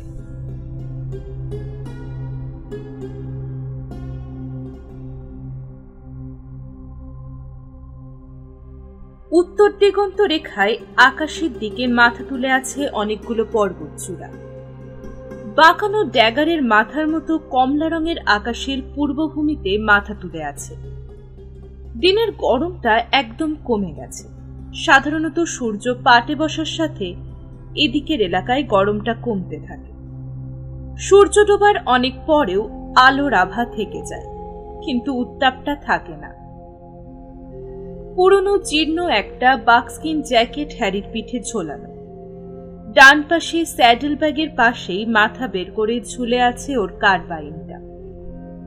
একটা জিনিসই শুধু সাথে নেই হ্যারির, তা হলো গরু ঘোড়া বাঁধার আলাদা এক চাক দড়ি। প্রায় হর্স রাইডাররাই এই ধরনের এক বান্ডিল দড়ি সাথে রাখতে পছন্দ করে। এই দড়ি ল্যাসোর কাজ করে। মাইল দুয়েক পথ পেরিয়ে আসার পর শহরের দিকে একবার ফিরে চাইল হ্যারি। ভারিক্কি চালে ধুলো উড়িয়ে একটা ওয়াগনকে শহরের শেষ মাথা পেরোতে দেখা যাচ্ছে। সম্ভবত মাইকের ওয়াগনই হবে, এদিক ওদিক অন্য কোনো রাইডার বা ওয়াগন দেখা গেল না। চারদিকে কেমন শুনশান প্রকৃতি। এটাই স্বাভাবিক। এই সময়টা লোকজনের চলাফেরার সময়ও নয়, একটু পরেই সাপার খাবার সময়। কিছু দূর আসতেই একটা নতুন রাস্তা আবিষ্কৃত হল উত্তর পূর্ব দিকে। ওই পথটা দিয়েই ঘোড়া ছোটালো হ্যারি। আধ মাইল আসার পর নজরে পড়ল একটা বুড়ো ওক গাছ। গাছটার গায়ে একটা ইংরেজি জি অক্ষর মার্কিং করা। ভালো করে খেয়াল করেই বুঝল লোহার গরম ব্র্যান্ডিং শিক দিয়ে পুড়িয়ে গাছের বুকে জিয়ের দাগটা করা হয়েছে। এখানে এসে রাস্তাটা খুব বেশি এবড়োখেবড়ো মনে হলো। গাড়ির চাকার গভীর দাগগুলো ছুঁয়ে গেছে ঝড় বৃষ্টির ক্ষয়ী ভবনের মাধ্যমে। অনেক খাদ গর্তে সৃষ্টি হয়েছে। মোট কথায় চলাচলের অনুপযোগী। ঠিক এই রাস্তাটায় 10 ফিট দূরেই আরেকটা নতুন রাস্তার চিহ্ন রয়েছে। এটাই মনে মনে আশা করছিল হ্যারি। নতুন রাস্তাটা অনেকদিন ধরে অব্যবহৃত। এই রাস্তা ধরে মাইল চারেক গেলেই সেদকলের র্যাঞ্চ হাউস। মানুষ এমন কাজও করার জন্য নিজেকে আর ক্ষমা করতে পারে না। অনেক সময় নিজের কাজেই নিজে লজ্জিত হয়। হ্যারিও নির্বিকারভাবে এগোতে গিয়ে সেই কাজটাই করল। সেদকলের র্যাঞ্চ হাউসের নিকটে এসে সোজা ঘরগুলোর দিকে ও এগিয়ে গেল। সন্ধ্যা ঘনিয়ে আসছে। মনে মনে আশা করছে ঘরের ভেতর কোনো আলো জ্বলবে, কারণ সাঁঝ পেরিয়ে কিছুক্ষণ হলো আধার নেমেছে। নিশ্চয়ই বাড়িতে লোকজন থাকবে, কিন্তু এখানেই ও ভুলটা করল। অন্য সময় হলে অবশ্যই দূরে থাকতে থমকে দাঁড়াতো হ্যারি। ঘোড়া থেকে নেমে সন্তর্পণে নিজের গা বাঁচিয়ে এগিয়ে যেত। আলোর একটা স্ফুলিঙ্গ ঠিকই দেখতে পেল হ্যারি, তবে সেই আলো কোনো সাঁঝবাতির নয়, রাইফেলের।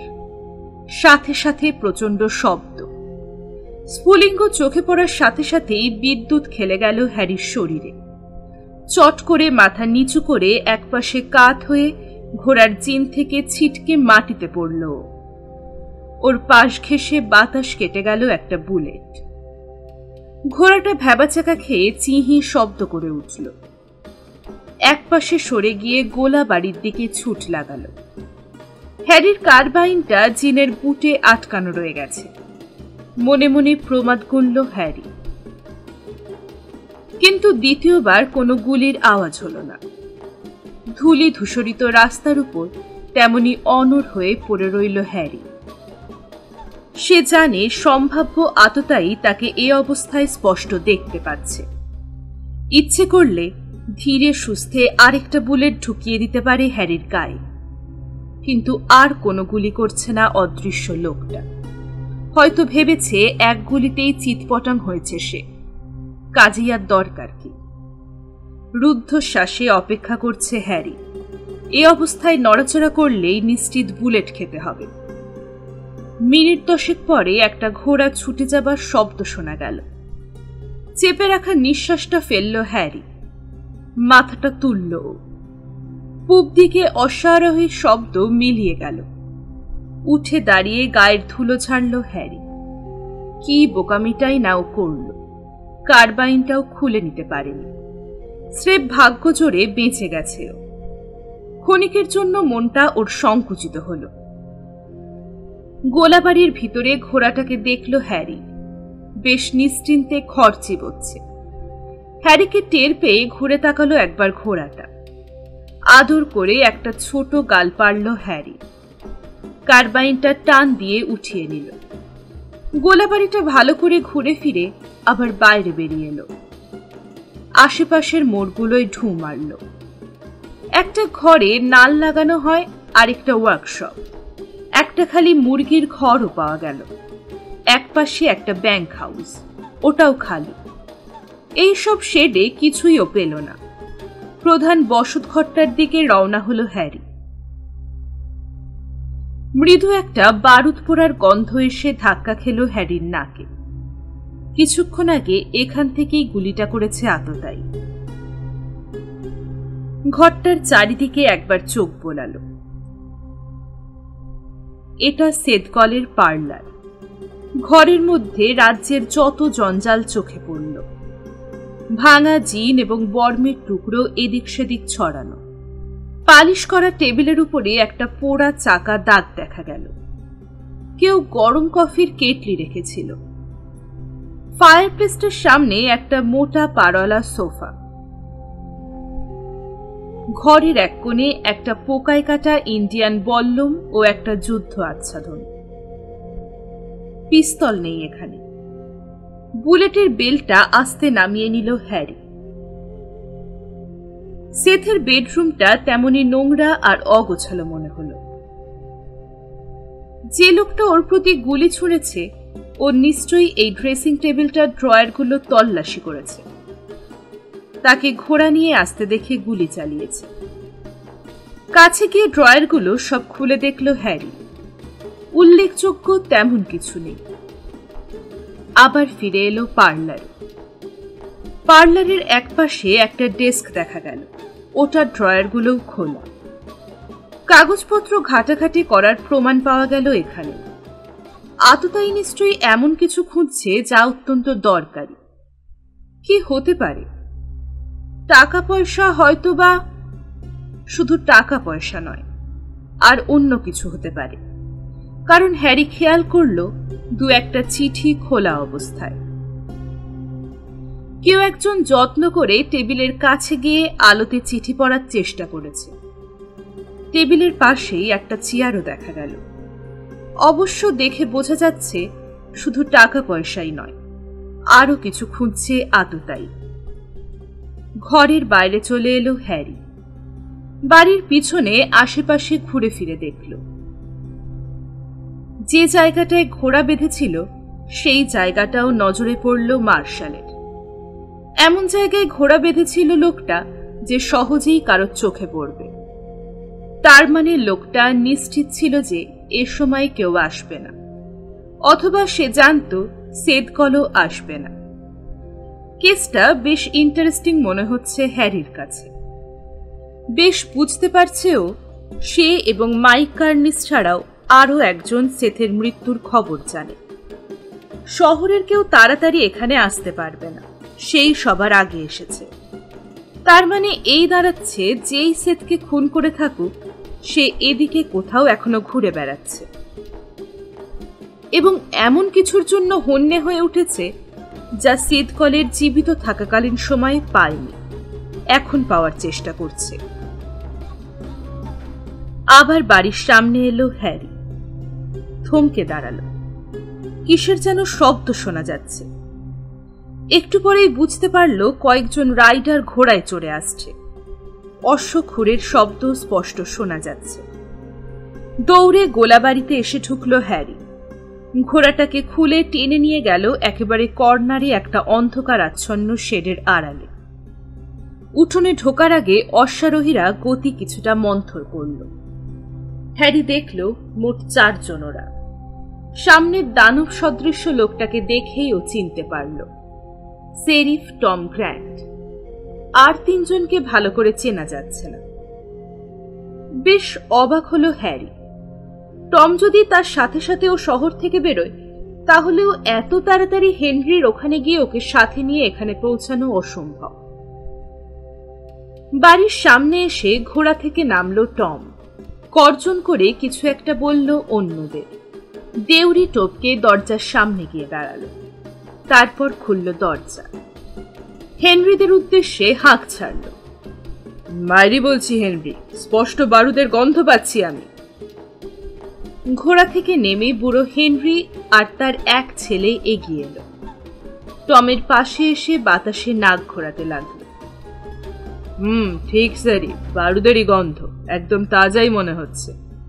আমার মনে হয় বাড়ির আশপাশ একটু আগে ঘুরে দেখা দরকার। ঘুরে দাঁড়িয়ে ছেলেদের নির্দেশ দিল হেনরি। তাগড়া 2 ছেলে বিনা বাক্য ব্যয় পিতার নির্দেশ পালনে তৎপর হল। 2 ভাই একযোগে এগিয়ে গেল র্যাঙ্ক হাউস আর লাকড়ি ঘরের দিকে। দরজার সামনে দাঁড়িয়ে আছে হেনরি আর টম। টমের পাশে দাঁড়িয়ে উসখুস করছে হেনরি। একসময় সে বলল, সেরিফ, আমার কেমন যেন সন্দেহ হচ্ছে। বয়স তো কম হলো না আমার এই বয়সে লোকে গন্ধ শুকে জিনিস চিনতে পারে। আমি হলফ করে বলতে পারি কেউ একজন আমাদের আশেপাশেই আছে। কোনো ইন্ডিয়ান গুপ্তচরও হতে পারে। ঘোঁত করে একটা শব্দ করে ঘাড় ফেরালো ভাল্লুক সদৃশ্য টম গ্র্যান্ট। কিছুই বলল না। চোখ তুলে দেখল দুই ছেলে আশপাশ খুঁজে ফিরে আসছে। ঘুরে ঘরের ভিতরে ঢুকল ও। দেশলাই ঘষে টেবিলের উপরে ল্যাম্পটা জ্বালালো। মুখটা বিকৃত হলো ঘাপটি মেরে থাকা মার্শাল হ্যারি হার্টের। আততায়ী আশেপাশে কোথাও যদি থাকে তাহলে আলো দেখে অনায়াসে আলোকধারী লোকটাকে খতম করতে পারে গুলি ছুড়ে। কিন্তু তেমন কিছু ঘটল না। ওদের অনুসন্ধান বেশিক্ষণ স্থায়ী হল না। বেজার মুখেই ঘর থেকে বেরিয়ে এলো শেরিফ। হেনরির উদ্দেশ্যে বলল, কিছু বুঝতে পারলে হেনরি? বারুদের গন্ধ মনে হচ্ছে বেশিক্ষণ হয়নি গোলাগুলি হয়েছে, কিন্তু আমরা আসার সময় তো কাছে পিঠে কোনো গুলির শব্দ শুনিনি। তুমি শুনেছ নাকি? সেরিফ, আমার মনে হয় ওরা দুজন ছিল। ওই সোনাটা নিয়ে দুজনের মাঝে গোল বেঁধেছিল এবং পরিণতিতে একজন গুলি খেয়ে মরেছে। সোনা? উৎকর্ণ হলো হ্যারি। সেরিফ টম বলল, হতে পারে। তোমরা কি ঘরে ফিরবে নাকি আবার শহরের দিকে যাবে? হ্যাঁ, বাড়ির দিকেই যাব। অনেক দেরি হয়ে গেছে এমনিতেই। ব্যাপারটা এতক্ষণে বুঝতে পারল হ্যারি। হেনরি ফ্রন্টেনেল প্রথমে ইয়াংসভিলে গিয়েছিল, ওখান থেকে সেরিফকে নিয়ে এদিকে এসেছে। কিন্তু সোনার ব্যাপারটা তো আরো জট পাকানো হয়ে গেল। সেরিফ টম নীরবে গিয়ে নিজের ঘোড়ায় চড়ে বসল। তাহলে আমি চললাম, বলল সে হেনরির উদ্দেশ্যে। তারপর লাগাম টেনে ঘোড়ার মুখটা ঘুরিয়ে দিল। পেটে পায়ের একটা গুঁতো খেয়েই আবছা অন্ধকারে ছুটে গেল ওর ঘোড়া। তেমনি স্থানুর মতো দাঁড়িয়ে আছে বুড়ো হেনরি আর তার দুই ছেলে। এক দৃষ্টে টমের অপসৃয়মান মূর্তিটার দিকে চেয়ে রইল কিছুক্ষণ, তারপর নড়ে উঠল। নিজেদের ঘোড়াগুলোর দিকে এগিয়ে গেল তিনজনই। ঠিক তখনই মুরগি ঘরের আড়াল থেকে বেরিয়ে এলো মার্শাল হ্যারি হার্ট। সন্তর্পণে ওদের পিছনে এসে দাঁড়াল। এক মিনিট হেনরি, বলল হ্যারি। চরকার মতোই ঘুরল তিনজন, তবে কেউ বন্দুক বের করেনি, কিন্তু হাতগুলো ওদের সতর্ক। মার্শালকে চিনতে পেরে ওদের দৃষ্টি সহজ হয়ে এলো। অভ্যস্ত একটা খিস্তি বেরিয়ে এলো হেনরির গলা দিয়ে। হ্যারিকে দেখে তীব্রভাবে ভুরু কুঁচকাল। এরকম একটা পরিস্থিতিতে মানুষ খুন না করার কোনো কারণ দেখি না আমি, মার্শাল। কাছে এসে থমকে দাঁড়ালো হ্যারি। সোজাসুজি তাকালো হেনরির চোখে। সোনার ব্যাপারে কিছু বলো হেনরি। ওরা চোখ পিটপিট করে তাকিয়ে রইল, শুধু কোনো ভাবান্তর হলো না। বলার তেমন কিছু নেই। সেত তার শেষ ডেলিভারিটা নিয়েছিল সরকারের কাছ থেকে সোনায়, গরুর গোশত সাপ্লাইয়ের টাকা। সোনাটা লুকিয়ে ফেলেছে সে। সেত কি বলেছে সে কথা তোমাকে? আমি আর ছেলেরা যখন শহরে পৌঁছালাম তখন ঘটনাটা শুনলাম। তারপর টমের সাথে এখানে এসেছি আমরা। এবং টম পেলোটা কি বাড়িতে? কিছুই না, কিন্তু তুমি তো ছিলে এখানে মার্শাল, তোমার তো জানার কথা। আচ্ছা হেনরি, আর কে কে এই সোনার কথা জানে বলতে পারো? কি করে বলবো? আমাদের যখন বলেছে তখন অন্যদেরও যে বলেনি তার কি বিশ্বাস? হয়তো কোনো আউটের কথাটা শুনে ওকে খুন করে সোনা নিয়ে পালিয়েছে। না, আমার তা মনে হয় না হেনরি। তাহলে মার্শাল বলেই ফেলো কে করেছে কাজটা। তোমার এলাকায় এর মধ্যে কোনো অপরিচিত কাউকে দেখেছো হেনরি? মনে হয় না মার্শাল, আমাদের সাথে কারোর দেখা হয়নি। লুকিয়ে থাকলেও ধরা পড়ত, কারণ মানুষ লুকোতে পারে কিন্তু ট্রাক লুকোতে পারে না। শুধু আমাদের এলাকার কথা আসছে কেন? মাইক কার্নিসের এলাকাও তো আছে। তাছাড়া সেদগলের লাশটাও মাইকের এলাকাতেই পাওয়া গেছে। বুঝলাম তোমার কথা। বলছি শোনো, আমি যখন ঘোড়ায় চড়ে এদিকে আসছিলাম তখন এখানে আগে থেকে একটা লোক ছিল, আলোও জ্বেলেছিল। বাড়ির ভিতর আমার সাড়া পেয়ে আমাকে গুলি করে পালিয়েছে, এবং ঘোড়ায় চড়ে সে উত্তর পশ্চিমে বা দক্ষিণে কোনো দিকে যায়নি, গেছে সোজা পূব দিকে তোমাদের এলাকায়। ঘুঁত করে একটা শব্দ করে মাথা নাড়ালো হেনরি ফ্রন্টেনেল। তাই তো বলি, বারুদের গন্ধ এলো কোত্থেকে। তা মার্শাল, লোকটাকে চিনতে পেরেছ? না, তবে ঘরের ভেতরটা তন্ন তন্ন করে খোঁজ করে গেছে লোকটা। ঘোড়ার জিনে একটা হাত ঠেস দিয়ে রাখলো হেনরি। মাটিতে দৃষ্টি নত করে কি যেন ভাবতে লাগলো। হ্যারির উপর থেকে ছেলেটাও চোখ সরিয়ে নিল। কত পরিমাণ সোনা লুকিয়ে রেখেছে সেথ? 10,000 সোনার মোহর। আচ্ছা মার্শাল, তুমি কি কোনো কিছু পেয়েছো ঘরের ভিতর? হ্যাঁ, একটা গরম হয়ে যাওয়া ল্যাম্প এবং তছনছ করা একটা ড্রেসিং টেবিল ও তার ড্রয়ার। আবার হেনরির দিকে তাকালো। আচ্ছা হেনরি, বলতে পারো সেদগেল কিরকম মানুষ ছিল? ফ্রন্টেনেলরা মুখ চাওয়াচাওয়ি করল। মুখ খুলল বুড়ো। ভালো কথা মার্শাল, সেদগেল সম্পর্কে যা জানি তা হলো সে একটু লোলুপ টাইপের লোক ছিল, এবং তুমি তো জানোই বেশিরভাগ লোকজনই এই ধরনের লোক পছন্দ করে না। মোট কথা টাকার কাঙাল ছিল, কিন্তু সোনাগুলোর ব্যাপারে তাকে খুন করতে পারে এমন লোক আমাদের তল্লাটে দেখছি না আমি। আমার মনে হয় কোনো আউটারদের কাণ্ড হবে। না, আউটার যদি হতো তাহলে আগে সোনাগুলো হাতিয়ে নিত, তারপর তাকে খুন করত। কি করে বুঝলেন যে সোনা হাতিয়ে নেয়নি খুনি? তারা নিশ্চয়ই সেতকে সোনা দেখিয়ে দিতে বাধ্য করেছে, তারপর তাদের চিনতে পারবে বলে পিছন থেকে গুলি করে একেবারে খতম করে দিয়েছে। মাথা নেড়ে হাত উঠিয়ে র্যাঞ্চ হাউসের দিকে নির্দেশ করল হ্যারি। গতকাল কোনো এক সময় খুন হয়েছে সেদগল। আজ রাতে তার ঘর তল্লাশি হয়েছে। হঠাৎ হেনরি মাথা দুলিয়ে সাই দিল। তুমি ঠিক মার্শাল, আমারও তাই মনে হয়। আরো বুঝিয়ে বলতে হবে? তাহলে মন দিয়ে শোনো। কোনো আউটারই যাবার পথে কাউকে খুন করে আবার সেই লাশ বয়ে 7 মাইল দূরে মাইকের র্যাঞ্চে রেখে আসবে না। এত সব ঝামেলার দরকারটাই বা কি তার? মার্শাল, তুমি কিন্তু সেরিফের চেয়ে এগিয়ে আছো। আমার মনে হচ্ছে ঠিক পথে এগোচ্ছ তুমি। ভালো করে বুড়োকে লক্ষ্য করল হ্যারি। হেনরি অত্যন্ত অভিজ্ঞ এক র্যাঞ্চার এবং নির্ভীক। এলাকার নারী নক্ষত্র ওর চেয়ে ভালো আর কেউ জানবে না। গ্রিন রিভার কাউন্টির ভিতর বাইরে সব তার নখদর্পণে। আমার জন্য দুটো কাজ করতে বলবো আমি তোমাকে হেনরি। আমি চাই তোমার এলাকায় তুমি ট্রাক খুঁজে দেখো। নিশ্চয়ই খুঁজবো মার্শাল। এবং আরেকটা কাজ হচ্ছে, আমি চাই আগামীকাল শহরে এসো, আমার অফিসে আমার সাথে দেখা করো। সেটাও করব। আর কিছু মার্শাল? হ্যাঁ, এখন বাড়ির পথ ধরো এবং বিছানায় গিয়ে ঘুম দাও, কারণ আমিও এখন সেই কাজটা করতে রওনা দেব। হাসি মুখেই পরস্পরের কাছ থেকে ওরা বিদায় নিল।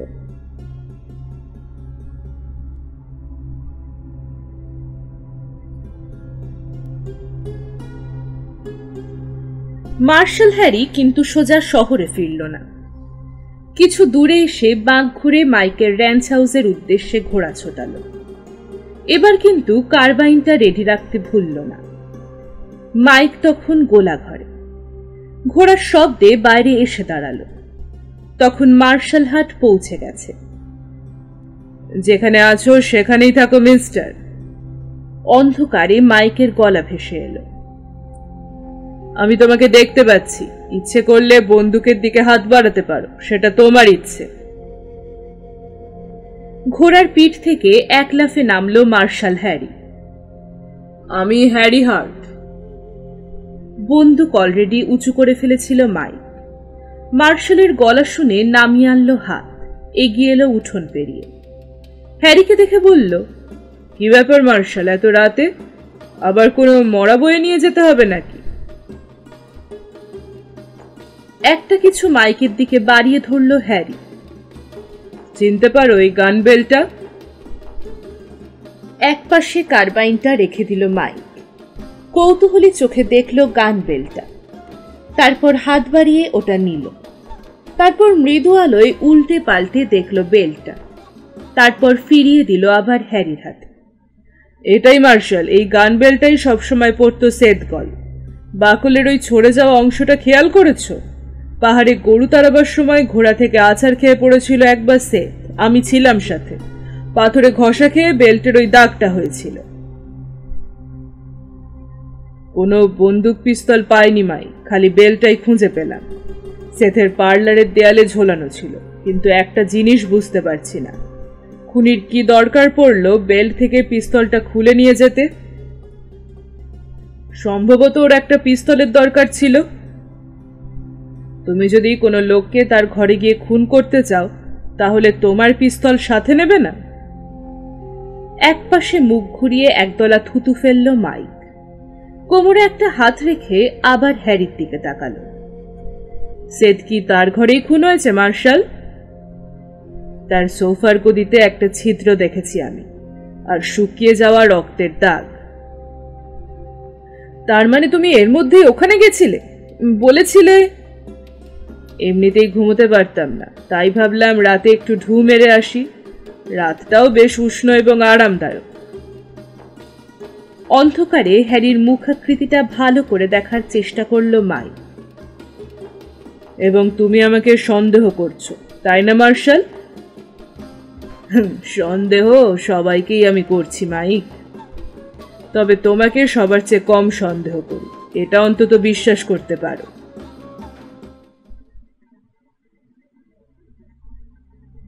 হাত বাড়িয়ে মাইকের কার্বাইনটা তুলে নিল হ্যারি, গুলির চেম্বারটা খুলল, নাক বাড়িয়ে গন্ধ শুকল, তারপর আবার বন্ধ করে আগের জায়গায় রেখে দিল। নিকটবর্তী কোনো সময় এটা থেকে ফায়ার হয়নি, আপন মনে যেন বলল হ্যারি। ধীরে ধীরে মাথা নাড়ল মাই। মার্শাল, আমি কোনো আইনের লোক নই, কিন্তু .45 ছিদ্র দেখলেই আমি চিনতে পারি সেদকে খুন করা হয়েছে 6 শুটার দিয়ে, কার্বাইন দিয়ে নয়। আমি সেথের কথা ভাবছি না, ভাবছি নিজের কথা। সেথের বাড়ি থেকে আজ রাতে আমাকে লক্ষ্য করে কার্বাইনের গুলি ছোড়া হয়েছে। শক্ত হয়ে গেল মাইকের চুয়ার। অবাক চোখে তাকালো হ্যারির দিকে। বলো কি মার্শাল? গান বেলটা হাতে নিয়ে নাড়াচাড়া করতে লাগলো হ্যারি। তাই যদি হয় মার্শাল, আমি হলফ করে বলতে পারি লোকটা এখনো আশেপাশেই আছে। হ্যাঁ, সে আশেপাশেই কোথাও ঘুরঘুর করছে। যাকগে। আচ্ছা, তুমি কি সেথের সোনা লুকোনোর ব্যাপারে কিছু শুনেছ? না, তোমাকে তো আমি আগে বলেছি যে সেথের সাথে আমার তেমন ভালো সম্পর্ক ছিল না। ও কোথায় সোনা পেল? ও তো গরুর গোস্ত বেচত। হ্যাঁ, গরুর গোস্ত সাপ্লাইয়ের কন্ট্যাক্ট ছিল ওর সরকারের সাথে, প্রায় $30,000 সোনা। তাহলে তো বলতেই হয় ওই সোনার কারণেই খুন হয়েছে বেচারা। একজন মানুষ খুন হবার জন্য এর চেয়ে কম সোনাই যথেষ্ট। হতে পারে, কিন্তু আমি মনে করি শুধু সোনার কারণে মারা যায়নি সেদগল। বিদায় জানিয়ে ঘোড়ার পিঠে চড়ে বসল মার্শাল। সেথের গান বেলটা জিনের এক পাশে আটকে রাখল। উঠোনের মাঝখানে দাঁড়িয়ে থাকা মাইকের দিকে একটা হাত নাড়ল। চলি। ঘোড়া থেকে নামলো হ্যারি। পাশের একটা কানাগলির অন্ধকারে বেঁধে রাখলো ওটাকে। তারপর বেরিয়ে এসে বাড়ির দেওয়ালের পাশে ওঁত পেতে দাঁড়ালো। লক্ষ্য দোকানের সামনে দেখা ছায়ামূর্তি। মনে হচ্ছে মেয়ে মানুষ, ঠিক বোঝা যাচ্ছে না। একটু পরে আরেকটা ছায়ামূর্তিকে দেখা গেল। আগেরটার সামনে গিয়ে দাঁড়ালো। দুজনের মধ্যে কি যেন কথা হলো। তারপর দুজনেই একসাথে এগিয়ে চলল গোলাবাড়িগুলোর দিকে। সন্তর্পণে ওদের পিছু নিল হ্যারি। ভেতর থেকে স্পষ্ট মেয়েলি গলার আওয়াজ ভেসে এলো। একটা দেশলাই জ্বালার শব্দ হলো। ল্যাম্পটা জ্বেলেনি। একটা পুরুষ কণ্ঠ। খিলখিল করে হেসে উঠল মেয়েটা। আধারে বুঝিয়ে চুত পাও না স্কট? জানলার কাঠের ফাঁক দিয়ে আস্তে চোখ রাখল মার্শাল হ্যারি এবং দেখেই চমকে উঠল। ট্রেসি। মেয়েটা আর কেউ নয়, ট্রেসি ওয়াটসন। সাথের লোকটাকে চেনা গেল না। বেশ তাগড়া চেহারার কাউবয়। এই তল্লাটে আগে দেখেনি কখনো। গা থেকে কাউবয় জ্যাকেটটা খুলে ফেলেছে ট্রেসি। মাথার হ্যাটটাও মেঝের এক কোণে রাখা। মেঝেতে পুরো ঘর বিছানো। ট্রেসি তার সোনালি চুলের ঝাড় নেড়ে ঘরময় ঘুরে বেড়ালো একবার, তারপর স্কটের কাছে গিয়ে দাঁড়ালো। ওদিককার খবর কি? স্কটের গা ঘেঁষে দাঁড়ালো ট্রেসি। ওর চেহারায় একটা কামুকি ভাব ফুটে উঠেছে। দুহাতে স্কটের একটা কাঁধ আঁকড়ে ধরল। স্কট ল্যাম্পটা দেওয়ালের একদিকে খড়ের গাদার উপর জুত করে বসিয়ে রাখল। তারপর সোজা হয়ে দাঁড়িয়ে ঘুরল। এক হাতে ট্রেসির কোমরটা জড়িয়ে ধরল। ওদিকের খবর ভালো। তুমি এখানে কিছুর আভাস পেলে? ডাফকে কোথায় রেখে এলে? ডাভ আমার আগেই তো এখানে এসেছে। কেন, তোমার সাথে দেখা হয়নি? না, আমি তো তোমার অপেক্ষায় থাকতে থাকতে অধৈর্য হয়ে উঠেছিলাম ডার্লিং। স্কটের কোমল বুকে হাত বোলাচ্ছে ট্রেসির ফর্সা আঙুল। তাই নাকি? তাহলে বেচারা ডাভের কি হবে? এখনো সব ফাজলামো রাখো তো। মৃদু মুখ ঝামটা দিল ট্রেসি। নিজেকে লেপ্টে ধরল স্কটের গায়ের সাথে। আমাকে আদর করো। ঘোঁত করে একটা শব্দ করে ট্রেসিকে জড়িয়ে ধরল স্কট। ট্রেসির কামনা মদির লাল ঠোঁট জোড়ায় মুখ নামিয়ে চুমু খেল। বেশ কিছুক্ষণ ঠোঁটে ঠোঁট চুষল দুজনে। প্যান্টের বোতাম খুলে নিচে নামিয়ে আনল ট্রেসি। তার ধবধবে ফর্সা নগ্ন দুই উরু বেরিয়ে পড়ল। উরুর নরম মাংসে স্কটের একটা হাতের আঙুল খামচে ধরল। সেটিয়ে উঠে স্কটের উরুতে নিজের উরু খুঁজতে লাগলো ট্রেসি। ট্রেসির গেঞ্জিটা উপর দিকে স্কট তুলে দিল। ঝকঝকে মাংসল দুই স্তনের আভা উন্মোচিত হল। ল্যাম্পের ম্লান আলোয় আশ্চর্য মোহন দুটো মাংসপিণ্ড যেন অপরূপ মহিমায় উদ্যত হল। স্তন দুটোর খাড়া চূড়া উত্তেজনায় কাঁপছে তীর তীর করে। স্কট মুখ নামিয়ে একটা মাংসের ঢিবিতে কামড় বসালো। জানলার ফাঁক থেকে চোখ সরিয়ে নিল মার্শাল হ্যারি। রাত দুপুরে এই উত্তেজক দৃশ্য দেখে রক্ত গরম হয়ে উঠছে ওর। টমের কথাই ঠিক পেল ও। ট্রেসি ওয়াটসন একটা মাগি ছাড়া আর কিছু নয়। গোলাবাড়ির কাছ থেকে ও সরে এলো। কানাগলির আড়াল থেকে ঘোড়াটা নিয়ে অফিস ঘরে ফিরে এলো মার্শাল। আস্থা বলে ওটাকে বেঁধে যেই সামনে পা বেরোবে অমনি একটা ছায়া উদয় হলো। এই যে মার্শাল, এত রাতে কোত্থেকে ফিরলে? সেরিফ টম গ্র্যান্টের গলা। তার মুখ দিয়ে হুইস্কির কড়া গন্ধ বেরোচ্ছে। টমের পাশ কাটিয়ে নিজের অফিস ঘরের দিকে পা বাড়ালো হ্যারি। কোনো কথা বলল না। অশ্রাব্য একটা গালি সংবরণ করল সেরিফ। দু পা ফাঁক করে কোমরে হাত দিয়ে দাঁড়ালো। তারপর বলল, আমার ব্যাপারে নাক গলানো থেকে দূরে থাকো মার্শাল। সেদগলের খুনের মামলা তোমার দেখার বিষয় নয়। চট করে ঘাড় বাঁকিয়ে তাকালো হ্যারি। যে কোনো অন্যায় কাজ তদারকি আমার বিষয় টম। তুমি এখন বেহেড মাতাল হয়ে আছো। সবচেয়ে ভালো করবে যদি বাড়ি গিয়ে একটা ঘুম দিতে পারো। হ্যারির কাঁধে ঝুলানো গান বেল্টের দিকে নজর গেল টমের। ওটা কি? ওটা কোথায় পেলে তুমি মার্শাল? সেদগলেরটা নাকি? হ্যারির সামনে প তাকলে দাঁড়ালো বিশাল দেহি সেরি। ওটা আমাকে দেখতে দাও। ঘর ঘরে গলায় গর্জন করে উঠল টম। ডান হাত বাড়িয়ে বেলটা নিতে চেষ্টা করল। আধ পাক ঘুরেই প্রচণ্ড ঘুষিটা বসিয়ে দিল হ্যারি টমের প্রশস্ত চোয়ালে। টলে উঠে হুমড়ি খেয়ে মাটিতে পড়ল সেরিফের বিশাল ধর। নিজের আঙুলের গাঁটগুলো মেসেজ করল হ্যারি। টমের বপুটা এত ভারী আর দৃঢ় যে রীতিমতো ব্যথা পেল। ও চেষ্টা করো না, তোমার এই অবস্থায় ঠিক হবে না কাজটা। থেমে গেল টমের হাত। যুগপৎ বিস্ময় এবং রাগে ফুঁসছে। সে কল্পনাও করতে পারেনি মার্শাল হ্যারি হার্ট এভাবে তাকে আঘাত করতে পারে। টম চিবিয়ে চিবিয়ে বলল, এজন্য তোমাকে খুন করব আমি। চেষ্টা করতে পারো তুমি টম, তবে আমার মনে হয় গ্রিন রিভার কাউন্টির 2 লমেন যদি এভাবে ঝগড়া শুরু করে দেয় তাহলে তা হবে খুবই লজ্জাকর ব্যাপার। তুমি আমাকে আঘাত করেছো মার্শাল। টম, তুমি বলো আমার দোষটা কোথায়? এখানে এসেছিলে গোলমাল পাকাতে। শহরে আমাকে না দেখে মাথা খারাপ হয়ে গেছিল তোমার। যখন আমাকে এত রাতে ঘোড়ায় চড়ে ফিরতে দেখলে আরো চড়ে গেল তোমার মেজাজ। পেট ভর্তি করে টেনে এসেছো আমার মুখোমুখি হতে। তোমার সব আশাই তো পূরণ হলো, তবে একটা জিনিস জানতে বাকি রয়ে গেছে তোমার। তুমি যখন হেনরিদের সাথে সেদগলের ওখানে গেছিলে তখন আমি ওখানে ছিলাম। তোমার পৌঁছানোর আগে কে একজন আমাকে লক্ষ্য করে গুলি ছুঁড়েছিল, তারপর তো তোমরা গেলে। এই হচ্ছে ব্যাপার। আর কিছু জানতে চাও তুমি? আমাকে আঘাত করার কারণটা বলনি।